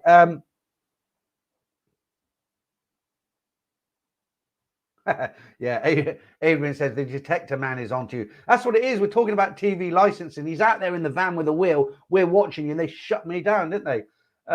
Right. Yeah. Martin Ryder said the cat peed on the internet. I wish he did have a pee. He had a crap. I think I can see it on camera. Okay. David McHugh, BBC 6, BBC 7, BBC Heaven. Okay. What has happened, John? What has happened? We're back now. We're back. We're back. Naughty boy, you back up. I am. You see, I start to sweat when the old thing goes. Because what it is, I can't do anything. I'm sitting here looking at a black screen, and I'm like, come on, come back. Lucky I had about 450, and I got 412 in now, so I lost a few. Guys, people are impatient, aren't they? They're like, he's gone. Yeah, absolutely. Pass them on. Quality British internet. I'll tell you a true story, actually. Bloody Jehuta. I've got the fastest broadband that we can get here. When I do a test, it's about 56. Okay, that's the speed. I was in Soy 8 when I was there in December. Oh, this isn't a one-off bar. I went, you know, you can go into any bar in anywhere in Thailand. I say, what's your password? I want to go on the internet. They all have it, right? I went into a little bar. Well, it wasn't little. I went into a bar on Soy 8, and I just said, what's your internet password? They give you a card. There it is. You go in on there. And I thought, I'll just do a test, see what it is. 850. I think they've got the third fastest internet in the world, Thailand. Fantastic. Right, Rob, how you doing? Put 50p in the meter here. Rob, I don't know. Are you a shy sort of person? Because I wouldn't mind bringing you into the stream. Because there's a few guys on here who've never been to Thailand before. Let me put my email address at that while I'm explaining. And everybody else will know what I'm talking about as well. Then bear with me. There it is. Okay, so Rob, you know I'm talking to you. Okay, so Rob drives a black cab down in London, right? So there's a few guys who haven't been to Thailand before, and they've got the anticipation. They don't know what to expect, but they're looking forward to it. Now, I know with you spent a lot of months in here, and you were saying, I've never been to Thailand. I'm counting down 8 weeks, 7 weeks, 3 weeks, 2 weeks. Off you went, filled your boots, you come back, you're back in the UK now. It'd be really interesting to get you on here as a guest, not for long, maybe 10, 15 minutes, 20 minutes, like we did Shane O'Traveller a couple of times. And just to sort of, I would ask you, you know, you hadn't been, what was your, because it's been like my first time I went there was 33 years ago, so I can't even remember. But it'd be great to get you on here on a Sunday night and just say to you, you know, you hadn't been before. What was your first impressions as a first-time newbie in Bangkok? Where did you trip up? What did you find better than you thought you would find? How did you get on? Just, it would be interesting, but I do understand if you're one of those guys who's a little shy and you wouldn't go in front of the camera. I mean, I'm not going to put you on the spot. You don't have to do anything special. I just literally ask you a few questions. It'd be interesting for guys. If you're interested in that, Rob, drop me an email and I'll bring you in one Sunday. And I'll just ask you, you know, you put, hang on, you put shy, I'm a taxi driver, laugh out loud. No, that's fine. I mean, I understand it's not for everybody. It'd just be, you know, well, Sheila's coming on next Sunday, the lady, the girl, and but it would be interesting to get you in at some point. But if you're a bit shy and you think it's not really for me, I understand. I've tried to get Damon in. I've tried to get Franco in. You know, they moderate and they're like, oh no, you know, that's fine. That's fine. Right. I don't know what's happening. It's like itchy nose and coughing. Right. Internet is amazing. Even the remote Thai countries, it's really, really good. And I agree with your last comment on there. It's very unusual for it to go down now that I'm plugged directly into the modem. Very unusual. I'm kind of shocked, but Not to worry, these things happen. Right, it's whiskey o'clock. Let's have a quick snifter. Right, okay. Like I say, it's only 5 weeks until I go there. I'm looking forward to it, but it's 2 months I'm going for this time. So it's going to be like half kind of holiday mode and half kind of, rehearsal for, what do you call it? Living there. Right, let's just change. Rob Shy, okay. Soothing meditation. I reckon Rob was being sarcastic. He's not shy as he is a taxi driver. He has seen it all. He wasn't being sarcastic. He might have been joking. Rob's in every week, most weeks. But no, that doesn't mean anything. I know guys who do jobs and they're in front of the public all the time.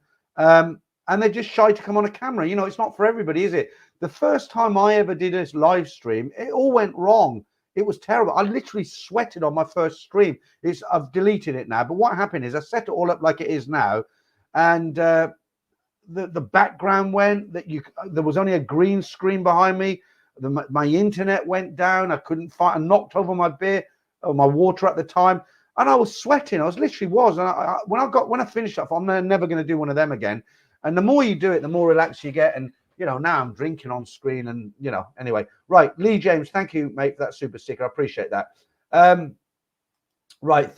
Couple 17 thought Sunday was cancelled. No, not at all. It's bank holiday tomorrow, isn't it? Just to let you know, if you've come into the stream late tonight, I won't be here next Sunday 100% because I'm actually going to go off on a 2-3 hour drive. One of the subscribers here has invited me because there's a special thing happening near his place. And it's an event, and it kind of ties in with the Thailand theme. So I'm going to go and film that, try and get some interviews and stuff, and then I'm going to put that out as a video. I don't want to tell you what it is now, but it's a whole day for me. The video might not be exciting for some people, but it's like I say, without giving it away, I should make the effort and go and film this thing that's happening. Okay. Let's have a look. Paul Hoskins said, "What profession makes the best monger?" You're asking the wrong person, Paul. Saji, my first time I went to the kiosk at the airport, they have packages for hotels. Your taxi is set up for you, reasonable price. It ended up being a nice area in Bangkok. Some people are very particular where they want to stay in Bangkok. A lot of guys I know, including myself, like to stay anywhere between Soi 4 and Asok because it's a bit of a Phalang ghetto. We know that. But the thing is, if you're into the kind of the holiday mode, as in bars and girls and shopping and Starbucks and everything like that, some people like to go trekking in the mountains and they'd laugh at you for doing that. But a lot of guys, including myself, I like to do that because a lot of the Thais in those areas speak a bit of English. There's not much you can't get. It's close to Cowboy. It's close to Nana. The hotels are all right. And it's just whatever you want. Brian, 164 hours till I'm up 33,000 feet still till the Monga bus lands. I could get a calculator and work that out real quick. I don't know how many days that is, but it's not long, is it? You might be there the same time as me, Brian. Mike again. I was a car salesman for 10 years and now a coach driver. I'm happy to go on camera, etc. But if I meet people outside of work, I'm quite shy, even though on here I don't seem to be. A lot of people are, Mike. A lot of people are. I know for a couple of weeks I did this thing where I brought a load of guys in at the end of the stream on Sunday. I can't do that anymore because Brian warned me and said, look, if you start giving out your a link to come on your stream, you'll one day you'll get a troll who'll grab it, pretend to be somebody else. You'll bring him in, and after a minute, he'll just stick porn up and he'll report you to YouTube. So I get his point. You can't just. If you want to bring somebody in on a stream, it has to be somebody it's his Facebook page or it's definitely his line, it's definitely his email. You're sending it to a place to somebody to bring into the stream. You can't just willy-nilly send it out like I did. I was lucky nothing happened actually for the 2 weeks that I did it. But the whole point of bringing somebody on just to have an interview is not just bringing on anybody just for the sake of it, really. It's trying to bring somebody on who can bring something to the channel. So like Sheila, who's a young lady who's got a Thai girlfriend out in Thailand, obviously, very raunchy. She's going to come on here next Sunday. We're going to have a chat with her. It would have been good to have Rob on here because he's just visited for the first time. I mean, if there's anybody else out there who's just been to Thailand once for the first time this year and you'd like to come on and explain to anybody how you felt the first year, then drop me an email, rewind and get the email address. Right, cheers, guys, that time of night.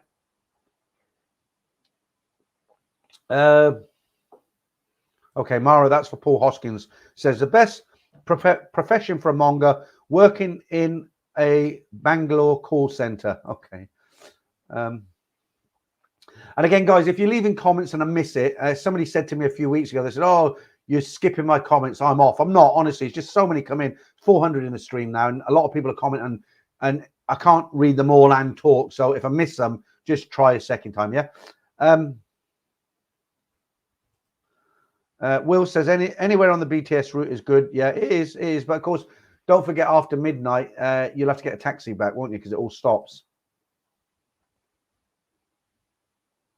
Kevin 12364, possibly, maybe yes, maybe no, but no. I don't want to give it away just yet. Okay, thank you for that. Super sticker for I can't pronounce your name. I tried the first one, didn't I? Piotr, I think it is, and I'm guessing you're Polish. And I say that every time you give me a super chat. Thank you very much. Boomer Groomer, good name, nice, yeah. Right, Mark. As a really shy lad, how have I become a monger? Are you really shy, Mark? Because the thing is, when you go to Thailand, they're not shy. You might go into a bar and feel shy. For them, it's just business. It's every day. You don't need to be shy there. Get a job, Barry. What's the personal tax rate in Thailand? I believe at the moment it's about 7%. If you, yeah, it is. It's 7%. The tax rate generally, I mean, it varies if it's a limited company and all that sort of stuff, like it does everywhere. But generally across the board, the personal tax income is 7%, a lot lower than in the UK. Okay, right. I'm not going to. Right, Steph Travesty. Can you confirm you're a cabbie like Edge Egan? No, I'm not a cabbie, not at all. Okay, Charles Sanders was driving. Great analogy about autos and bargos. Well, it's just a way to put it in its simplest form, isn't it? To make newbie somebody who can't get it, they understand. I'm not trying to be, superior to anyone. It's just a good way to explain it, isn't it? But I'm glad you appreciated that. Cashier says the question is not how a shy person becomes a monger so much as how a shy person says no to a bunch of. Oh, okay, I can answer that. Oh, a little sip of that. Okay, I'm not promoting videos here, but just to answer your question, I do have a video, several videos actually, tips. I think the one that would find the answer to this question is, I think it's 20 things not to do in a go-go bar. And one of the tips is, and this really works, guys, because I'm married, I don't necessarily want these girls plonking themselves. So if you go into a go-go bar, you're sitting down, you're looking at everything that's going on. It's a nice atmosphere. The aircon's good. You just got yourself a nice drink. You've settled down. It's nice. You don't want any company at the moment. You're just watching it. It's all nice. The music's good. You're drinking your beer. And then all of a sudden, the girl comes up and sticks her hand out. She's doing her job, guys, right? But she comes up to you, sticks her hands out like this. Of course, if you stick your hand, the first thing she's going to say, as soon as you put your hand out, she's going to sit down. Okay, that's the first thing. And then within 30 seconds, like, can I have a drink? So to get you out of that situation, I did say this in that video, if you're in a bar in that situation and the girl comes along, you don't want to make her lose face. It's embarrassing to say to her, no, I don't want to talk to you. No, I don't want you to sit down. So there is a way to handle that, okay? If the girl comes up, even if she puts her hand up, don't touch her hand at all. Just smile and lean forward so she can hear you and just say, maybe later, just looking first. And they know what that means. They're not going to get offended. She's not losing face. She gets the message. So what you're saying to her is, because they know why you're there, if you're there for that, right? You've come in for a drink and you might choose a lady to go off and have a game of Connect 4 with later on outside, right? They know that. So she's trying to get the edge by coming to you first before you choose one of her colleagues. Okay, so when she comes to your table and you say to her, just looking first, maybe later, and smile, she'll smile and she'll trot off. But she hasn't lost face. She understands, and that works, honestly. Right, Stephen Bedford. What is the thing about Gambia? Is there a story about that? There is. And I did it on here a few weeks ago, Paul. What it is, there's a lot of guys who go out to Thailand, places like Pattaya, and they go out there and they like the female company, right? they play Connect Four and they drink with them and they go to the cinema. That's all they do, isn't it? Right. Well, until recently, I didn't know, but there is actually the equivalent of females. And what they do, they're middle-aged women to older women. And what they do, they go out to Gambia. And the nickname now is Gambian sausage because they go out there for these young lads. And I actually put some I'll try and put it up again next week if I remember. But what they do, they go out there and they could be like 50, 60-year-old women, divorcees, husbands died, whatever. And they go out there and they hook up with these 24-year-old tall, athletic Gambian men. Okay. And they pay the meals, they pay the bills, they give them pocket money, same sort of thing as Thailand. And, but apparently, according to Andrew Hammond, apparently they're, hang on a minute. All right, just got to get rid of that. Yeah, apparently Gambia are actually going to ban them, but I don't see how they can ban them because what do? Do they make a rule saying no over 50 women or no over 40 women, no single women? How could they ban them? You know, it's like if they don't want tourists, they can say no tourists and keep everybody out. But I don't know how they would ban them. That would be interesting. Okay.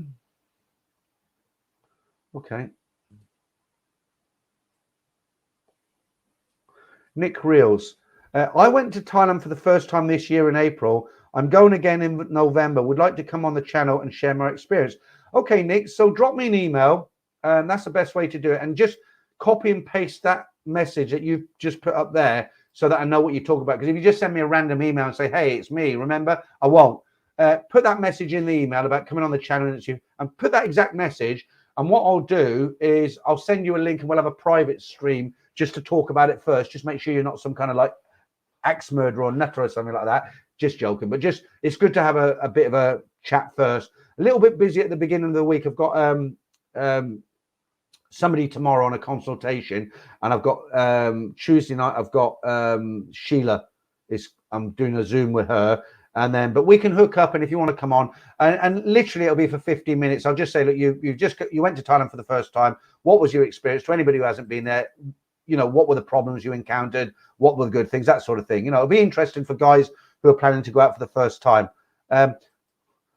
Ricardo, hi Peter. Have you ever been to Pai or Mai Hong Son? I haven't, mate. I haven't. No.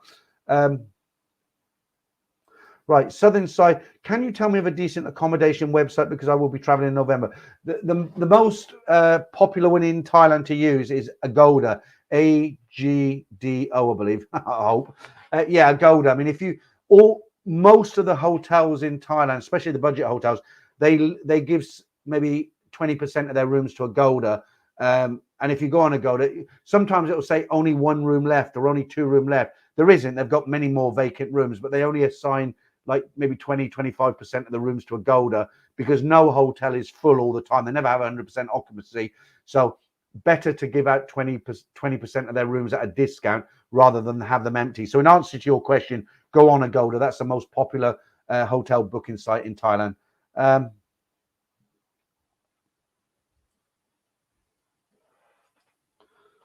I've answered this one quite a few times. Martin Blusterton. What was your favorite go-go bar in Bangkok? Well, when I answer that, I might surprise you, but you've got to remember a few things. One, I'm not a young man anymore. 2, I don't particularly like go-go bars anymore. I like them because of the aircon. I mean, that might sound crazy. When I'm out in the evening, I might be in a lot of outside bars in Soi 8, Soi 5, 4, wherever. And after a couple of hours, you're really hot, really sticky. When you go into a go-go bar in Nana and that aircon's blasting out, it's worth going in for half an hour just for that. But in answer to your question, I like the older ones that I've got good memories from when I was there when I was sort of 33, 34.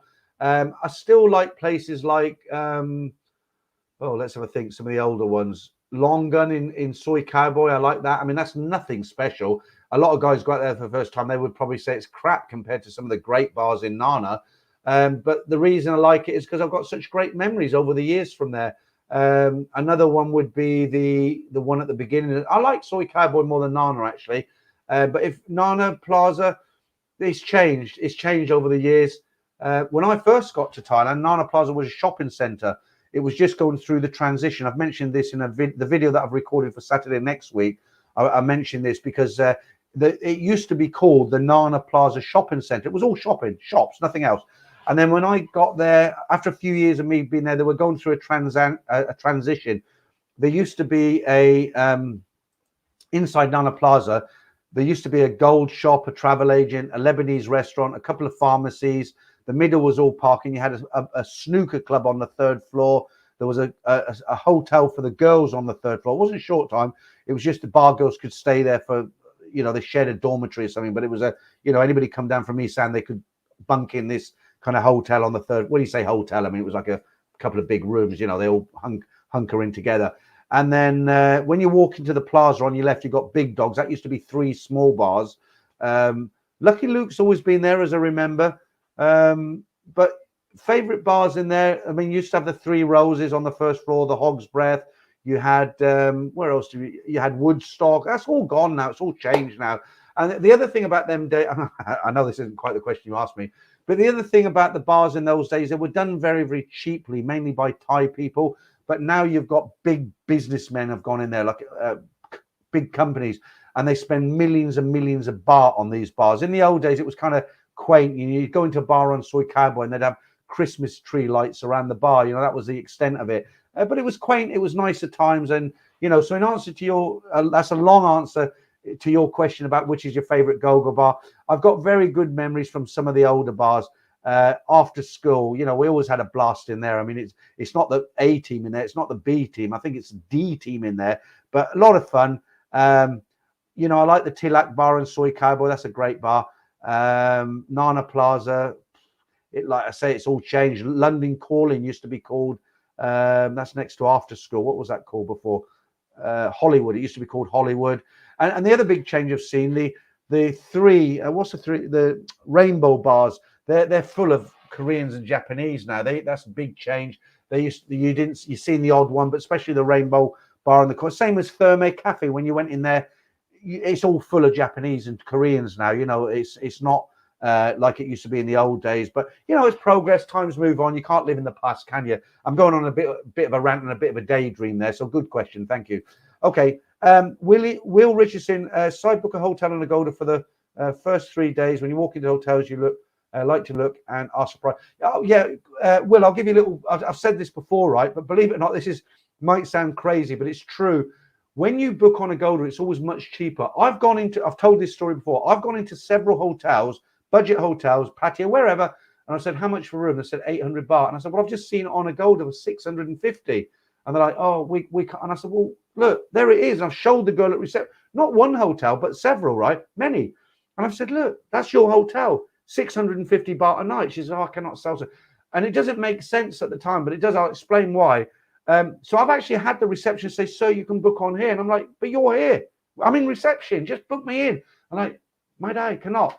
And so I've had the receptionist stood there, young girl smiling. And I'm there and I'm like, well, I'll book for 2 nights. And she's watching me. And I'm like, click. I said, I've just booked. She says, hang on, sir. She looks like, yeah, that's fine. Here's your key.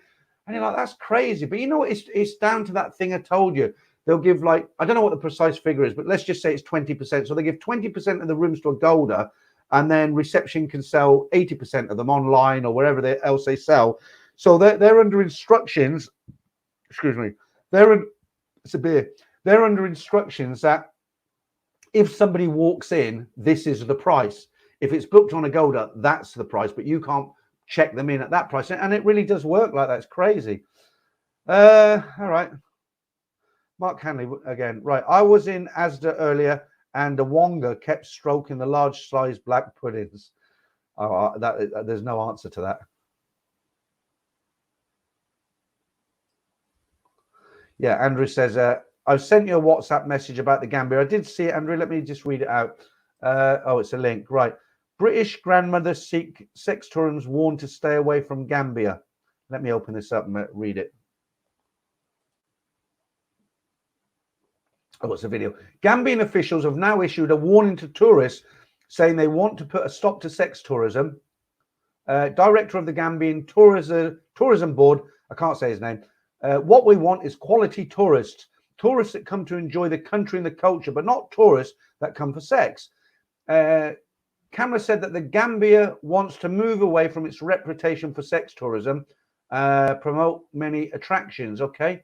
And then there's another link here you've got. Is that a similar thing? Gambian officials have now issued a warning to tourists saying they want to put a stop to sex tourism. Okay, all right. So I don't want to read the whole thing there. I mean, you can go off and read it for yourself. But like I said earlier, Andrew, I don't know how they'll actually achieve that goal of just saying, right, well, you're a sex tourist, you're not coming in. How do they differentiate? Lord of Dreams, is this a manga or a Wonga channel? Neither. It's Sunday night prayers with St. Peter. Right, Martin. Lord of Dreams, yes, this is a very responsible. Okay, yeah. By the way, Lord of Dreams, I wasn't taking you seriously. I know you're only joking. Right, right. Thailand fan, Lord of Dreams. Okay, all right to you. Right, Old Fogarty. You should ask Ed Sweeney. He's an expert on Wongas and can identify from a mile away. Ed and I are friends actually, and through YouTube, and I've got his not his WhatsApp. We often message each other. Like if he's done a stream, I'll say, look, I watched last night, and he had all these leases and whatever in there. And I actually said to him today, yesterday we were texting. I said it was because he takes a mickey at the trolls. I don't get too many, thankfully. But he said to me, I said, Ed, what you need is a good live stream with your Uncle Peter. Come on. But he's always busy on a Sunday. He's always he said he's sorting out something in his channel watches spot. Right. Farang Travels, what's a consultation? Well, I'm not a doctor, obviously. It's just a posh word for saying it's just a posh way of saying, look, if you haven't been to Thailand before and you want to have a chat with me one-on-one, ask me whatever you want to ask me. With my experience, I can tell you whatever you want to know, work permits, where to live, things to do, things not to do. Just me and you on a Zoom call. There is a fee. It's not overly expensive, but I'm giving my time. I don't watch the clock to the minute, but I've got somebody tomorrow I'm doing an hour with, and it's basically just somebody can sit me down and just pick my brains, and it might save them a lot of hassle, and they might get something out of it. Hugh Jazz, if a guest does put porn on your live stream immediately, and yeah, I know this because Brian said this, end the stream immediately, take it down, and seen that happen on other channels and channels about, yeah, absolutely, that's what Brian told me.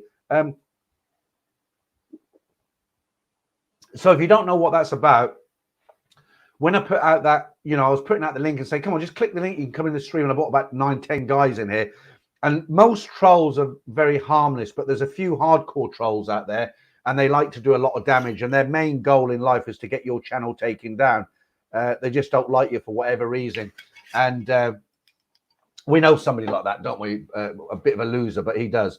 And what Brian said to me. So what happens? You send the link out, and somebody comes across as genuine, and they click the link, and you're like, oh, we got this guy, we got that guy, we got him. Yeah, and then you're talking away, not really concentrating on him because you're talking to him, and then all of a sudden he's got it pre-prepared, and he puts up a really hardcore porn up there just like that, and it's on there, and you can't do nothing about it. So that's what Brian said. Just end the stream, delete the stream, and you'll be fine. And that's what I would do. But I'm not going to give my link out like that anymore after Brian warned me. Okay, let's keep it positive, guys. Let's keep it positive. Hey, Peter, I had an interesting experience going to Pattaya for the first time with my wife, or was wife. Yeah, that'll be interesting to hear. But why send it in as a story, Clive? Okay, Mark Hanley says, Tahitian Queen, top of Beach Road is best. I never really took, it's a bit of a biker's bar, that one. The reason the bikers like it is it's on that you can park your motorbike outside. But what used to get me about that place, 2 o'clock in the afternoon, you're walking down the beach road. I don't drink in the day, but sometimes you think, oh, go bar in the afternoon. What's that all about? Let's go and have a look. And you go in, because you've been in the hot sun, the bright sun, you go in there and you can hear glasses clinking, girls dancing, music. You can't see anything for about half a minute. It is, I'll be honest with you, the Tahitian Queen, it's not really my kind of place. It's the oldest go-go bar in Pattaya, actually. And I think the oldest bar is a bar called there's a bar on Walking Street called the P17 bar. I think it's the 17 or 27, something like that. I'm pretty sure it's P17. As you walk from the police van, it's on the left, about 100 yards down. That's been there for at least 30 years. It was there the first time I ever walked down Walking Street. It was there, and I think it was there for a long time before I was there. Top Cat, I like to stay in Soi 8 when in Bangkok, not far from Nana Plaza and Soi Cowboy. I stayed in Soi 8 the last time I was there, Top Cat. There's some good hotels down there. You've got the somebody mentioned it the other day. I forget what it's called, but it's a very good Soi 8 because there's a lot. You've got the Monsoon Restaurant, you've got Deck 5, you've got a couple of bars. It's quite an expensive Soi actually. It's quite an upmarket Soi. But the great thing about it is when you get down to the Nana Station, it's called Nana Station, but when you come out of Soi 8, right there is the escalator, and you can go over the other side, and you're in Soi 50 yards, Soi 7/1. Great Thai restaurant on the corner there. Yeah, good point, Christopher. Good point. Nana Plaza still is a shopping center. Yeah, good point. I get the joke, and it's very true. Okay, Leroy says Vietnam, just go. Thailand far better. You know, these countries, Vietnam, Philippines, Laos. I mean, I've been to most of them, and they're great. They've got their good points. Philippines, all the girls speak English. It's great, but they're not Thailand, are they? You know, Thailand is unique. The infrastructure is great. The food is great. The people are great. There's nothing you can't get in Thailand. The beaches are great for the most part. There's just nowhere else like it, is there? Right. Nick Reels, thanks, Peter. I emailed you about an offline chat. Cheers. Okay. Well, I won't read it now because I'm doing the live stream, but I will read it. What day's tomorrow? I'll read it tomorrow. Yeah. Paul Hoskin, Nana Plaza, eat in or take away. I don't think you can eat in. Can you, Paul, there anymore? I don't think you can. Okay, Mark says a crap mongering in HCMC. Bad attitude from the girls. That was 15 years ago, though. Where's HCMC? I'm just trying to think. Not the Tahitian Queen. Not the. Where is that, Mark? HCMC. I don't know where it is. Ricardo. Okay. Okay. New York native found a nice bird in Nana in July. True spinner. Okay. Cashier. Nobody but Japanese and Korean customers are willing to pay today's asking prices. I don't know if this is true, but somebody told me the girls call them. No, I won't say it because it's, and I won't read out the comment if you write it because you don't know who's watching, right? Right. Only in Thailand. Terry, they're going to check out design. So okay. Okay.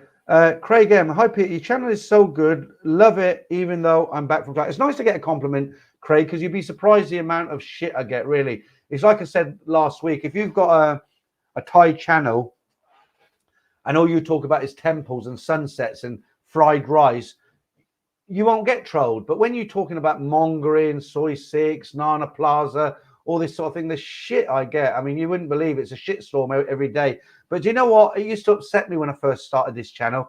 But now it doesn't. I don't write to anybody who gives me shit. I just block them. It's finished. Gone. Goodbye. Thank you. Refund department over there. Right. Dutch Farang. Hotels and restaurants are more expensive than booking Uber Eats because they are terms given by these companies. Yeah, I mean, I know this isn't what you meant, but Uber Eats is very, very good. Right, Yashwant Singh. Hi, how you doing, Yashwant Singh? Bottle Baby again. What was the bar name in Soi Cowboy with a glass dance floor? But that was the one I was trying to think of. It's the you know, you've done my head in now. I know exactly what you mean. So when you walk into Soi Cowboy from Soi 23, it's the first one on the right. You're walking again, full of Japanese and Korean, but there's a glass floor and you've got dancers up there in these little tartan skirts. And then you can go and drink up there or you can stay down here and look at the skylight. Baccarat. It's called Baccarat Bar. Now they charge you to go in. In the old days when they open, you know, they're happy to get anyone in there. But it's such a popular packed bar now. They actually charge you to go inside. I think you get a drink.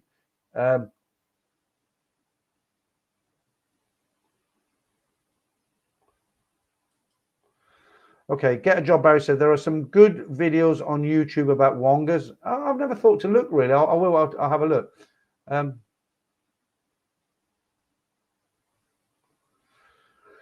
Where are we? Robert, do you remember Frog Bar on Soi 7 Bangkok? First bar we went into, the owner gave us loads of newbie advice. No, I don't remember that one, to be honest with you. I mean, don't forget, when I first got to Thailand, I wasn't there I wasn't there on vacation. I was in the hotel industry. I worked for a company called Accor, a French hotel chain, and we managed the hotels. That's why I ended up 2 years in Isan in Khon Kaen. We opened up what was this Sofitel. It's now is it the Portman or something like that? And so when I first arrived in Asia, I wasn't working in Thailand originally. In Asia, I first went to China and then Korea and then where was it? Anyway, I ended up in Bangkok, obviously. No, sorry, I ended up in Khon Kaen for 2 years. But I was working, I was a part of the team that were working. You had to be careful, because in those days when you were an expat working and you represented this new hotel in town, all the Thais knew you. So you had to be, if I'd been single, I would have had to be very discreet. You can't just walk into bars and walk out with girls because they'd look down on you then, because I'll tell you a true story. It's a true story. Okay, there's a guy who went to Bangkok and he had a certain skill set. I can't remember what it was. Okay, this is a true story. Let's just say he was an expert in producing rugs, carpets. I don't know what he did, but let's just use that as an example, okay? So he was very, very good at what he did, and somehow he met this Thai guy. This Thai guy had a factory on the outskirts of Bangkok, very wealthy Thai man, but he recognized the skills of this Farang. I won't say what country he came from. I know, but I'm not going to say. Okay, so this guy was a skilled man. He was very good with the product. He was an expert. And this Thai man that he met, who had the factory, who had his own people, but he said to this guy, look, you live in Thailand at the moment. Are you looking for a job? So the guy said, what's it all about? Explain the condition. He said, look, let's just give you an example, right? It said something like, I'm guessing now, right? He said something like, right, I'll give you a condo. I'll pay for that. I'll get you a company car and I'll pay you 100,000 baht a month. Let's just say that's what it was. Okay. So it's all good. The guy's an expert at what he does. The Thai guy's happy because he's employed this Farang normal way. The guy goes to the factory every day. He's got his own office next to the boss's office. He comes in every day, and all the Thais in this factory, they respect him. Why? Because it's a pecking order. Okay. First of all, he's in a higher position than they are. They're factory workers. Maybe 1,000 staff, maybe 200 staff. I don't know, but it's a big factory. Okay. It's all manual work. And this, like I keep saying, this is a true story. Okay. So big factory, you had all these Thais doing manual work, factory work. He came in with the boss. He had the office next to the boss. So he had a certain, they wired him, a low Y. So, there's 3 Ys. Okay. There's a regular Y, the one where they touch their nose, and the one that's safe for only people like monks and really high positions. So he got the second Y. Okay. They respected him like that. So one day on his day off, he went out to Nana Plaza and he met this girl and he liked her. And he went back for her a second and a third and a fourth time. And eventually she started coming round to his apartment. So he worked in the week, so he couldn't always get away. She'd have a quiet night. He'd be home. He'd had his dinner at 7:30. He's sitting there watching TV. And then all of a sudden there's a knock at the door and there's Pim, whatever her name was. It's quiet tonight. Do you mind if I come in? And of course he's delighted, right? So she comes in, a couple of freebies, and this becomes more of a habit until in the end, she's basically living with him in this apartment.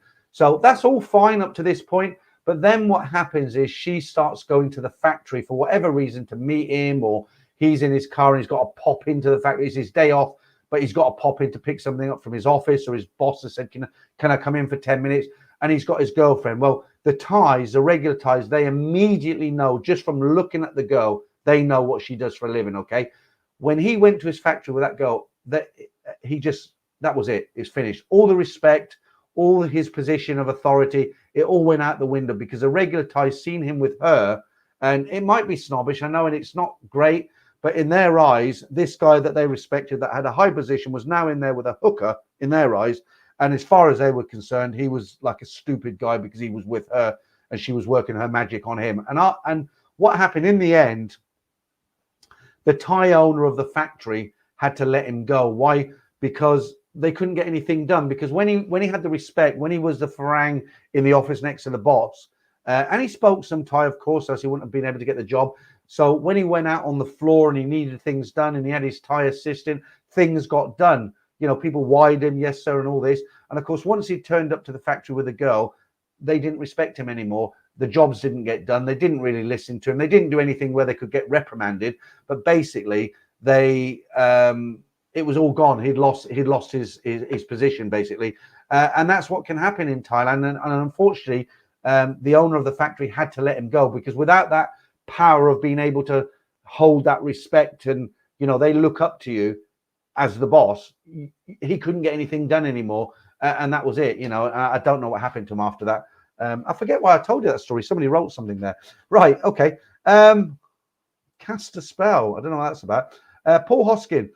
So Wonga is not in the Oxford Dictionary. Then I think Ed Sweeney can actually claim fame to that one, because I think that's his word. The Monga Minute is definitely mine, though. Okay, right.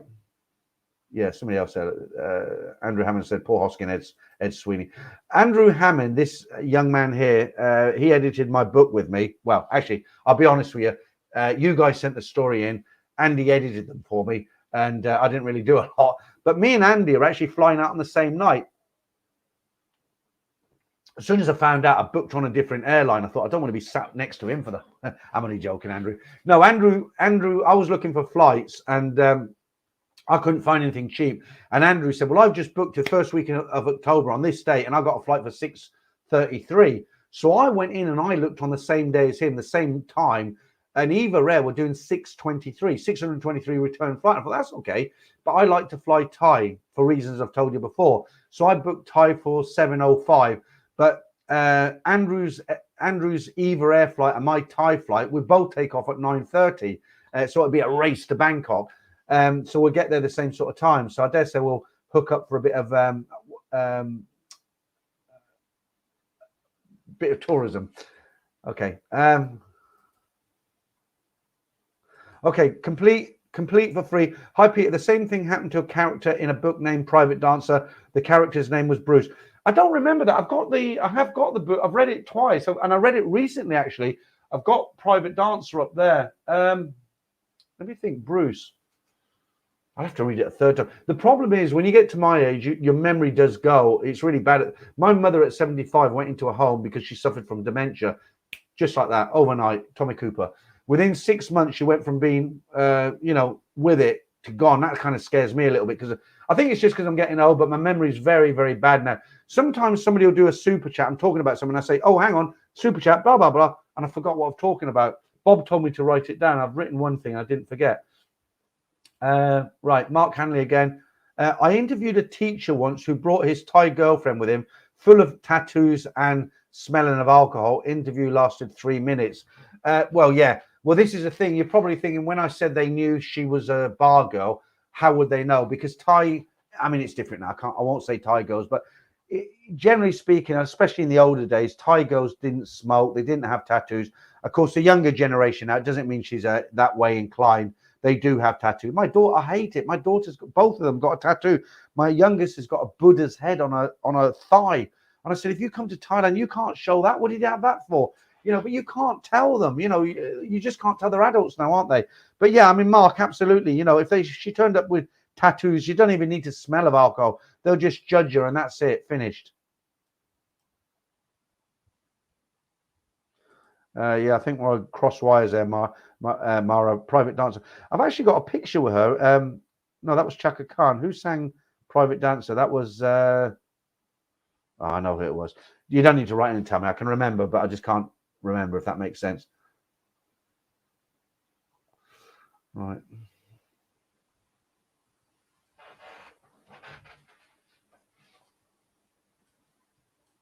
The reason I'm taking so long to get to it, yeah, Tina Turner. Thanks, Paul. I said don't tell me. Yeah, Steve P as well. Everybody's telling me Tina Turner. I've got a picture with Chaka Khan there. For some reason, I think I've showed you it before, haven't I? It's me in a suit in my younger, good-looking days. I'm there, Chaka Khan, my arm around her. She looked good then, don't know what she looks like now. I've had 7 people just tell me it's Tina Turner, yeah. Okay, what else? Let's have a look. Yeah, what I was saying earlier, the reason I'm taking a little while to read out a comment is because I've got to go through them now, because at this time of night, people are speaking to each other.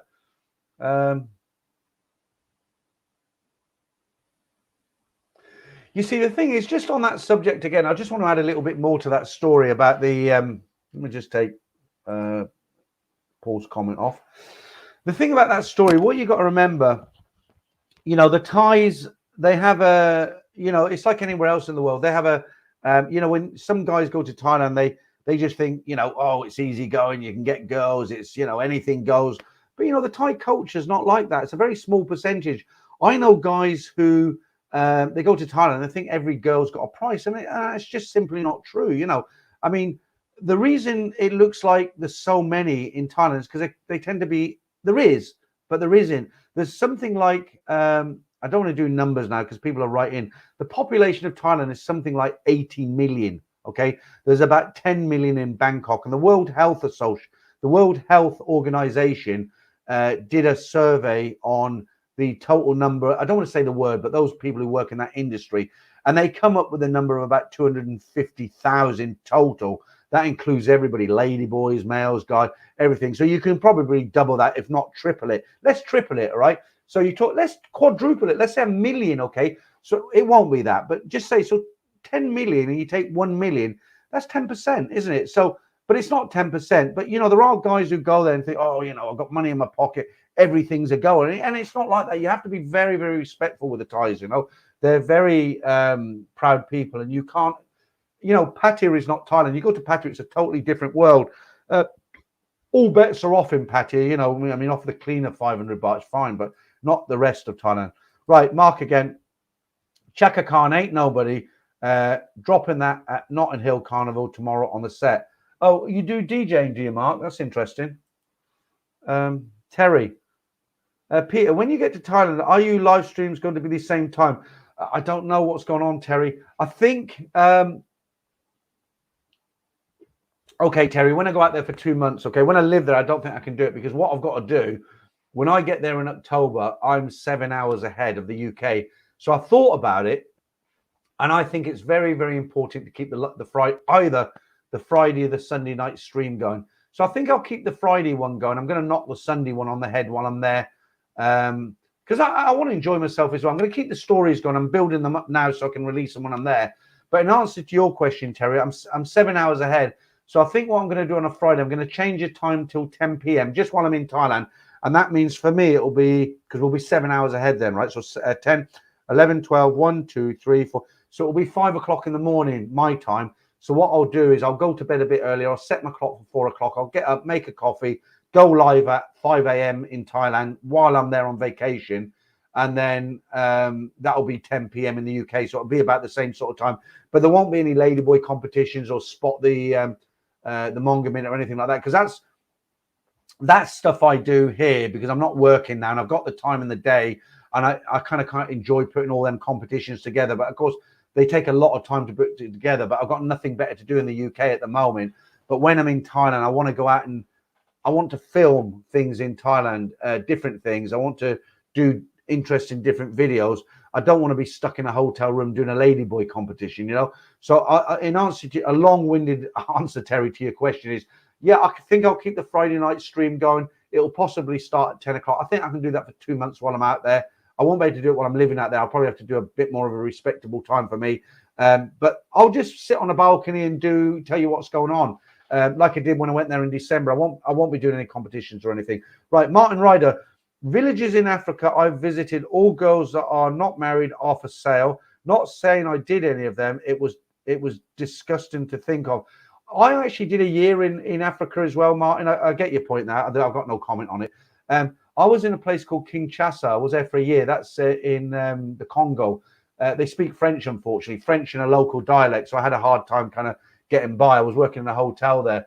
But the two closest cities in the world are Brazzaville. I think is it Brazzaville, just over the you got the Congo. Forget it. I haven't got my facts, but there's two cities in the Guinness Book of Records. The two closest cities together are Kinshasa, and then you've got the big wide river, and then Brazzaville. But I think Brazzaville's the area, not the city. I forget the name of the city. Trivia there. Should have done some research before I tried to show off. Okay. Right, Martin Blussin says, I Feel For You, 12-inch remix from Chaka. I was never really keen on that song, but I have met her and I have got a photograph. I got a nice photograph sitting over there, me and Chaka Khan, me in the tie looking like a right dickhead. Right. Okay, Mark. Do a trial when you're on holidays, Pete, with a stream. So how it goes. It's always good to do a stream when you're out and about, but the problem with that is you can't engage with people. I've watched people do streams on Carlson Road, half pissed basically, but they're in Carlson Road and like, hey, I met this guy and I met that guy. Whoa, hey, and they're drinking and yeah, it's great and all the rest of it. But the whole point of a stream is to engage with people in the stream. So, you know, you're reading that comments, you're discussing what people are talking. What's the point of going down Carlson Road, getting drunk, and you're not interacting with people? Now, on the other side of the coin, if you're sitting on a balcony late, early morning, and you're able to speak, you're not too noisy, and you've got a laptop, and you know that what's that animal makes that noise late at night or early morning in Thailand? If you can do that, then fair enough. Right, Clive. Thai women have definitely gone the sponsoring idea, though. Peter, I've spoken to several suspecting women on Messenger not long before. I'm too tired to work. No, okay, yeah, okay, fair enough. Be careful on those apps, Clive. A lot of the working girls use them as another avenue to get customers. Okay, Robert G, thank you for the information. You're right, Peter. Brazzaville is the capital of the Republic of Congo. Okay, so you've got Brazzaville, the river, and then you've got Kinshasa. And those two cities are the closest two cities in the world. But thank you for that. Paul Hoskin again. You must have met some famous people. I have met some famous people. But the problem is, when you start reeling off names, people think you're showing off, don't they? India, I met some really famous people in India. Only Indians would really understand who I'm talking about. But if I said Amitabh Bachchan, you'd know who I'm talking about if you're watching from India. Right, Lord of Dreams. Did I say it right, Bob? I had a lesson from Bob how to pronounce it right. Is it Amit? I used to say Amitabh, but it's Amitabh. I don't know. Right, Lord of Dreams. Martin Ryder, I'm sure you've tasted some African cuisine.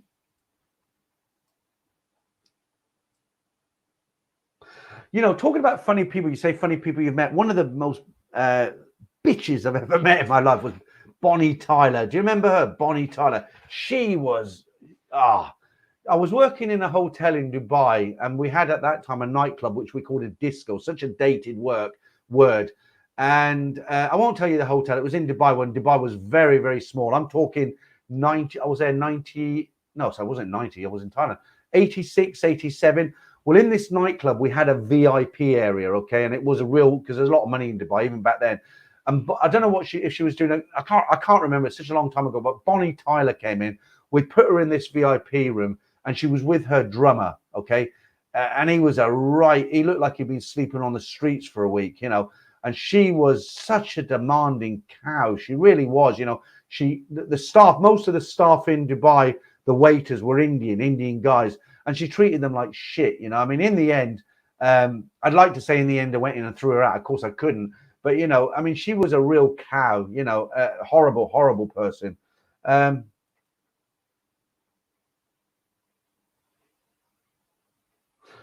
was walking in Weymouth seafront today in my Buriram football shirt, and a guy said hello to me. He said he recognized me from your channel. Oh, that's cool. One of the most coolest things I've ever heard was one of the viewers who, I can't remember the situation now because about a year ago, but he was watching one of my videos where I was telling the story. So I was obviously on screen.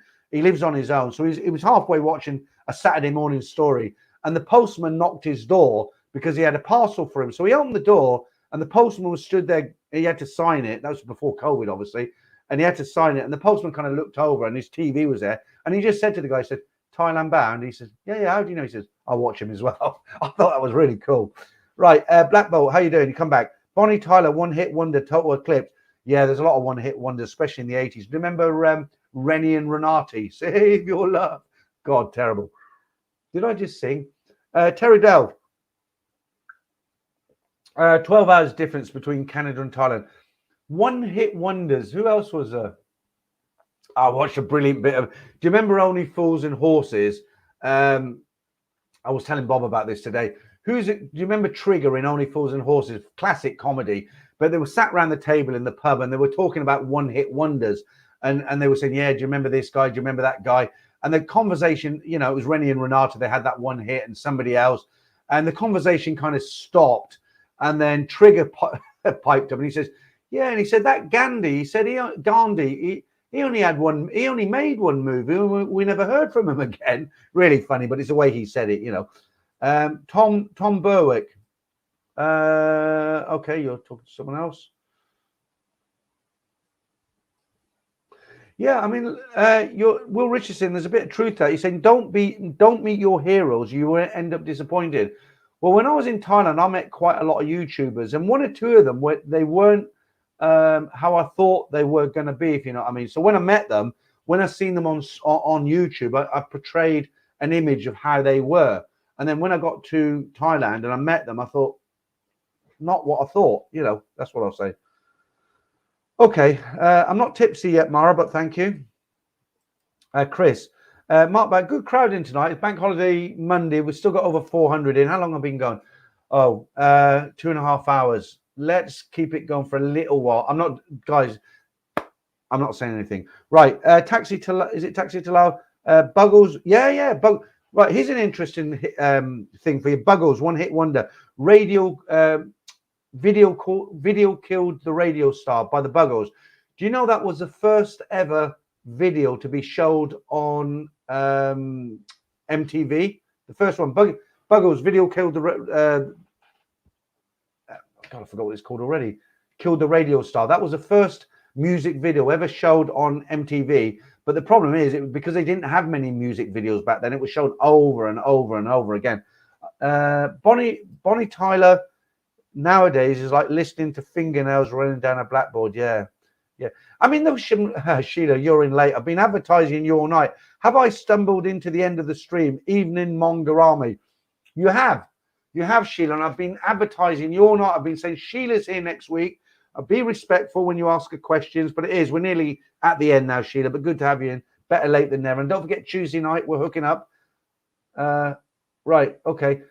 I want to hear about these one hit wonders. Who else we got? Mike Kelso. When I was a security engineer fitting alarms and CCTV, I worked at Freddie Flintoff, Wayne Rooney, and Vivian Anderson's house. They was all brilliant, good laugh. The worst person I met was Kevin Webster. I can't remember Kevin Webster. Oh, was Kevin Webster? Was he the second minder, Kevin Webster? I think he was, wasn't he? Because you had. If you're in the UK, Minder, Arthur Daly, great 80s program. You had, what's his name? I can't remember his name now. You know, it's that time of night, isn't it? But it's Kevin Webster. Wasn't he the second Minder for Arthur Daly? I think he was. Right, Fitzy. Finally, I've made it into a live stream. Been a long time. Fitzy, we've been going for 2.5 hours. We'll give it a few more minutes just for you because I'm like I say, 2.5 hours. Martin Blunston, Sheila in the house, Peter. Yeah, I've already said hello to her. Your story, Sheila, it's gonna. Your story is the first one that I've actually. No, I won't say that because it will give it away, wouldn't it? Right, Tom Berwick. Thailand-bound air pollution worries me. Any thoughts? Yeah, absolutely. I would say in Bangkok, wear a mask when you're out and about. Not when you're sitting in a bar, you look like a dickhead. But when you're walking down Sukhumvit, wear a mask because it is very, very polluting. And in fact, now when I go to Thailand, when I'm in Bangkok, I get a real gruff. I don't know if that's a real word, gruff, but I get a rough throat. It sounded like a dog barking there, but I get a gruff throat. So after 2 or 3 days in Bangkok, I can feel my voice going, and there's a lot of pollution. I wouldn't worry about Pattaya and Hua Hin. It's fine, you know, in beach towns. But in Bangkok, I would say when you're sitting in a bar somewhere, it's fine, or a restaurant. You know, you can't get away from the pollution, right? And in the hotel, normally the windows are closed. You got your aircon on. But when you're on a hike, you know, I mean, if you come out of Soi Four and you're going to hike down to Asok, Cowboy, or the other way, wear a face mask, definitely. Okay, I don't know why YouTube hid that, Clive. I'm going to show that. Wear a GIMP mask going through immigration. Oh, YouTube have hidden that, not me. Let me show that. Right, okay, that will come up. Right, let's see what's going on down here. Mike, Kevin Webster was a mechanic on... Oh, yeah, of course, yeah. Who was the guy who played the second Minder? He was quite good, actually. Kevin Webster was a mechanic on Corrie, so I think he was caught at... Oh, I don't know about that. Of course, not being a avid Coronation Street viewer, I wouldn't know. Andrew again, do you remember the one-hit wonder from Joel Dole's called... Yeah, I do remember that. Shut up your face. It was terrible, wasn't it? Terrible, yeah. What else? Come on, guys. One hit. We're on the one-hit wonders tonight. Yeah, I do remember. Who else remembers that? Joe Doe, Shut Up Your Face. Awful, awful song. Sandra Taylor says Kevin Webster is a mechanic in Corrie. Yeah, a lot of people are remembering that now. Cashier, if he ever says he's going to be a long one tonight, you know the stream will end soon. Okay. I'll probably keep it going for maybe 15 minutes more, 2 hours, 31 minutes. I mean, it's quite a long time to sit in front of a camera by yourself talking to somebody, you know. But I do enjoy it. Right, Sheila the Farang again. Thailand fan. Hopefully we can get the rest of the troops making special appearances. That would be great, Sheila. I like to bring people into the stream because as much as I love myself, only joking. The thing is about a live stream, what makes it is if you bring people in and we can have a discussion and put it out there and everybody can join in. That's what it's all about, isn't it? Yeah, I'm going to get T-shirts made up with that. It's not a long one tonight. Greetings from Tokyo. Harold, is it Moya? Good to have you in, Harold, from Tokyo. I wonder what time it is in Tokyo at the moment. Let's have a quick slurp on this. We're looking for one-hit wonders, guys. Nearly blocked you. Richard, A Flock of Seagulls. I ran so far away. 80s one. I remember The Flock of Seagulls. I actually like that song. Peter Andre, did he must have had more than one hit, surely. One hit wonder. Think he's a monger, though he's so. Yeah, wasn't he with Katie Price for a while? Yeah, Dennis Waterman, that's it. Who's told me that? Geezers, yeah. Dennis Waterman was the second minder. No, he was the first minder, Dennis Waterman. The second minder was the guy who used to wear the kind of red jackets. It was Arthur's nephew. Dennis Waterman was the first one, I'm sure he was. But you know what? I always thought if you're not in the UK, apologies, because I'm just talking about this for a minute. It's a UK 80s TV series. I always thought Dennis Waterman was a wrong person to be cast for that role. And I always thought he never stuck up for Arthur, did he? You know, he always took the mickey out of him. He was never supportive of him. I know it's not real life, but, you know, in the show, he was kind of like, he never supported Arthur. He was always taking the mickey. And I never thought Dennis Waterman was the right character for that part, a minder. I mean, he just didn't look the part. It was a good show, but I just didn't think he fitted the bill. Right, Gemini Star, what have I missed? Everything, mate, everything. We're nearly done. Yeah, do you remember them? Capital 7, do you remember the mallet haircut? Chris says, God, does anybody remember Fairground? Yeah, I do. Fairground Attraction. Perfect. Yeah, I hated that song. Do you know the song I used to really hate? And a lot of the hotels I worked in, we had nightclubs or discos, as they used to be called in those days, even in my very early days. You know the song that used to make me, it was like, it really was like putting fingernails down a blackboard. I hated it with a passion. Do you know which one it was? Agadoo. Do you remember Agadoo? Jesus Christ. Even today, it gives me nightmares. Oh, yeah, that was a one-hit wonder, but that was a good song. The one-hit wonders, the Vapors, turning Japanese. I think I'm turning Japanese. Yeah, that was quite good. Kung Fu Fighting, that was another one. They're all coming out now. I'd forgotten about all these. Who remembers the Cheeky Girls? Oh, they were funny. Yeah, I mean, actually, that might have been Fitzy. That might have been a one-hit wonder, but that is one of the most played out songs ever. I mean, I would walk 500 miles.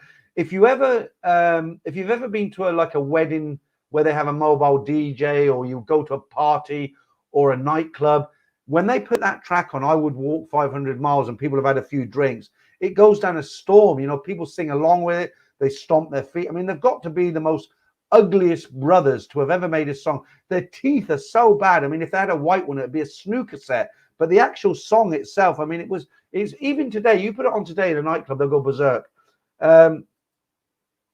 Okay, let me just say thank you to, it's not come up here, it's come up on that stream, Cashier. There we go. Right, thank you for the super chat, Cashier. I just want to know that I find your channel to be extremely acceptable. Oh, thank you. Here is 180 baht towards your lunch. Keep up the work. Yeah, thank you, Cashier. That's a kind of strange way of putting it, though. I find your channel to be extremely acceptable.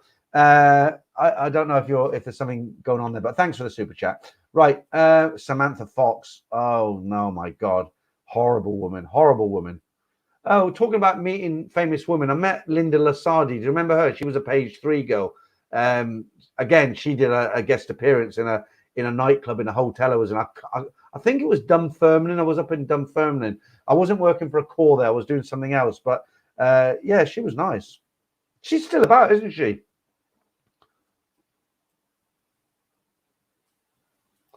Rock the Boat by Hughes Corporation ruined my disco day.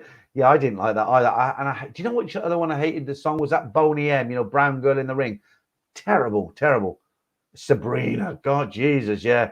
Boys, boys, boys. Do you remember she made that video where she's in a pool in slow motion, her coconuts are bobbing about. Real, yeah. Babylon Zoo, Spaceman. I mean, anybody who's not in the UK is on this now. They're probably thinking, what the hell are they talking about? Michael Zambello, Maniac. Yeah, that was a one-hit wonder, but that was quite a good song, wasn't it, at the time? I mean, at least it was a decent song. It was not like "Shut Up Your Face" by the other guy. I mean, they were all in those days. They were all competing with ABBA. They had no chance, you know. ABBA. I remember my sister. She'd pick up a hairdress. She'd have it in the mirror, you know. Dancing Queen. You know, they all did it, didn't they? The girls.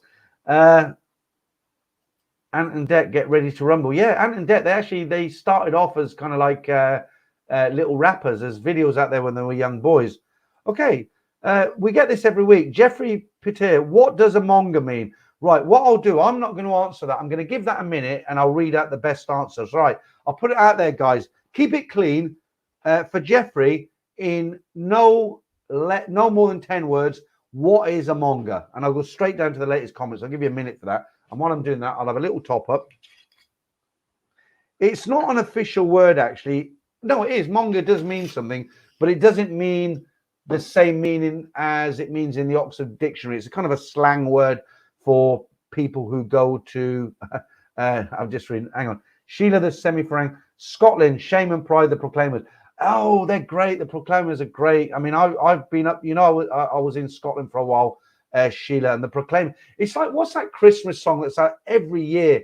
If I don't give you a clue, you won't know what I'm talking about. It's on every single year. It's not Slade. It's something New York, where she's slating and you're this and you're that and I'm that and you're this. Something New York. Somebody will come up with it. Right. What is a monga? Have we got any answers yet? Right. Will Richardson. Here. No, that's not Will Richardson. Where were you the first? Will Richardson. There we go. Is that Will Richardson? Right. Here we go. A gentleman who goes into bars to hunt ladies. Very polite way of saying it. Okay. Yeah, that was it. I'll get back to the what is a monga. Yeah, Fairy Tale of New York, and that is a great song. You know, Christmas, you hear the bells and all the rest of it year after year, but it's such a great song. And I actually hate the Slade song, by the way. I still need an explanation for what is a monga for. Was it? I can't remember the guy. Okay, so. All right, so I'll try to explain it. What is a monga? It's a kind of slang word, and what a monga is, it's a guy who goes to somewhere like Thailand and he's looking for female company. He's not necessarily looking for one lady to date for 2 weeks. He basically wants to meet her today, this one tomorrow, and this one the day after. He likes to, you know, spread his company, as it were. Right.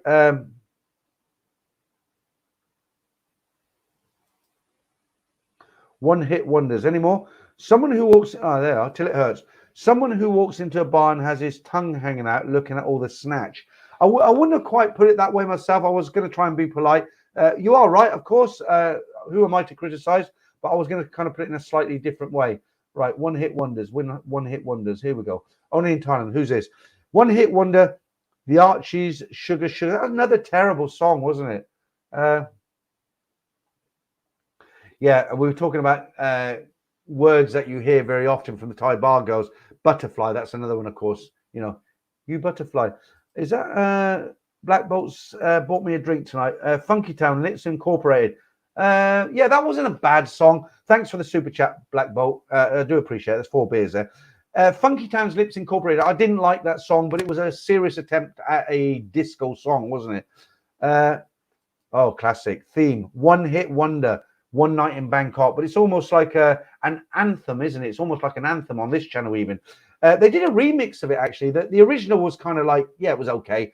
But they've done a remix where there's 4 Thai girls on a roof in Bangkok, and they're wearing these silver dresses, and it's like an upbeat. It's like remixed, remastered, redone, redanced, refabricated, everything. And it's actually I think it's better than the original. Oh, yeah. Well, I don't know about if he was gay, but Jimmy Nail, he had a song, didn't he? Do you remember Jimmy Nail? Jimmy Nail. The Pogues have some great songs. Check out If I Fall from Grace with God. Okay. Okay, Sunshine Man says 99 Red Balloons, Nina, 1984. Great song when you're drunk with your mate. Do you know what? There's actually a German version of that, and it's actually I actually enjoy the German version better than the English version. I don't know why, but if you look for 99 Balloons and put German version, she sings it in German, obviously because it's a German version. But I actually think it's quite a cool version. Old Foggy says Starship Trooper. Never forget their video on Kenny Everett. Yeah, Starship Trooper. It wasn't bad actually. It was corny for the day. It was okay. Now it's a bit corny. Can you imagine some? Yeah. Oh God, another horror show. Lambada. Who remembers Lambada? Oh my God. Yeah, it's all coming out now, isn't it? That actually got quite high on the charts. Heart Tulip. Do you remember? Oh, Mickey. Yeah, I didn't like that either. But that one did all right. There's another one. Stop the Cavalry. Yeah, who sang that? Yeah.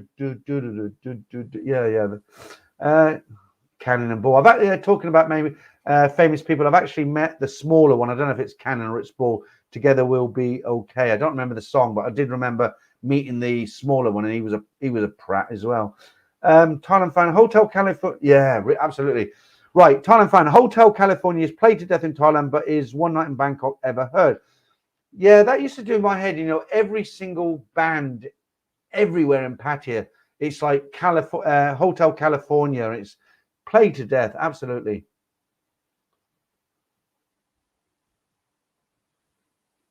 I don't remember that one, Martin Ryder. 99 Measurements. I don't think I've heard that one. Franco. A bit late. Where you been? Let's put his handsome face up there. I see they all been good boys, Mr. Hopkins. Oh, you're not supposed to give my last name away. But I suppose they all know already. Yeah, good to see you in, Franco. Right. Orlando says, any tips for young guys? Yeah, don't work on a Sunday. No, not really. Yeah, that weren't a bad song, actually. Mark P says, well, this isn't the one I meant, but that was a good song as well, Return of the Mac. But the one was actually, okay. I'm getting complaints now. Look, Real Space Hobo says 5 girls actually roof in Bangkok. Okay, thanks for the info. Yeah, that was the one. Kung Fu Fighting Carl Douglas. And that weren't bad. It was okay, wasn't it? You wouldn't put it in your kind of albums or your singles all-time best collection, but it was okay. Better than Rennie and Renata. With a rose, he throws a rose up. Terrible. I'm going to stick with this for a while. I realize I might lose a few international viewers because it's kind of a UK thing at the moment, but I'll go with it because I probably would have ended by now. But I'll go with it for a while longer. Yeah, Kim Wilde. She was a daughter of Marty Wilde, wasn't she? Kids in America. Again, I don't know. I must have some weird taste in music. I probably got good taste in music because I didn't like her either or her song. Pan's People are okay because Jeffrey Top of the Pops Pan's People, but people didn't watch Pan's People because they wanted to listen to music because they used to wear mini skirts and leotards and all sorts. And for a young man of 15 years of age, Pan's People and the Benny Hill Show was about the closest you would ever get to some soft, you know what? Right. Oh, that was another horrible one. Hanging, Tough, New Kids on the Block. Christ, I'm going to have nightmares tonight. One Hit Wonders. Gia TM. I don't remember that one. Okay, Prime says, a monger is someone who loves all the ladies and is totally committed to showing it. Okay. It's unfortunate, really, because on this channel, I've probably got the biggest reputation of being a monger channel. I'm not even a monger. That's why I put my name up as a fake monger last week. I'm married, aren't I? I won't be for long. But, I don't know how it's falling upon me to have like the monger channel just by accident, I guess. Hard Tulip says, Berlin, Take My Breath Away. Good song, album. Okay. Not my particular favorite, but it was okay. Glenn Howard says, keep going, Peter. It's bank holiday. Well, what I judge it on, I watch the numbers because I've got in the corner of my screen, I can see how many people are in. It's up and down, and it's not, some people have got to get up, although it's bank holiday, some people have to get up early in the morning. So they'll say, well, that's it. I'm going to go to bed now. Other people think, I don't understand this because he's talking about things in the UK and I live in America or Australia. Other people might go because they want to watch something else. But I judge it on the numbers. And at the moment, we've still got close to 400 in. We had close to 500 in earlier. Let's have a look. Let's get some of the newer comments here.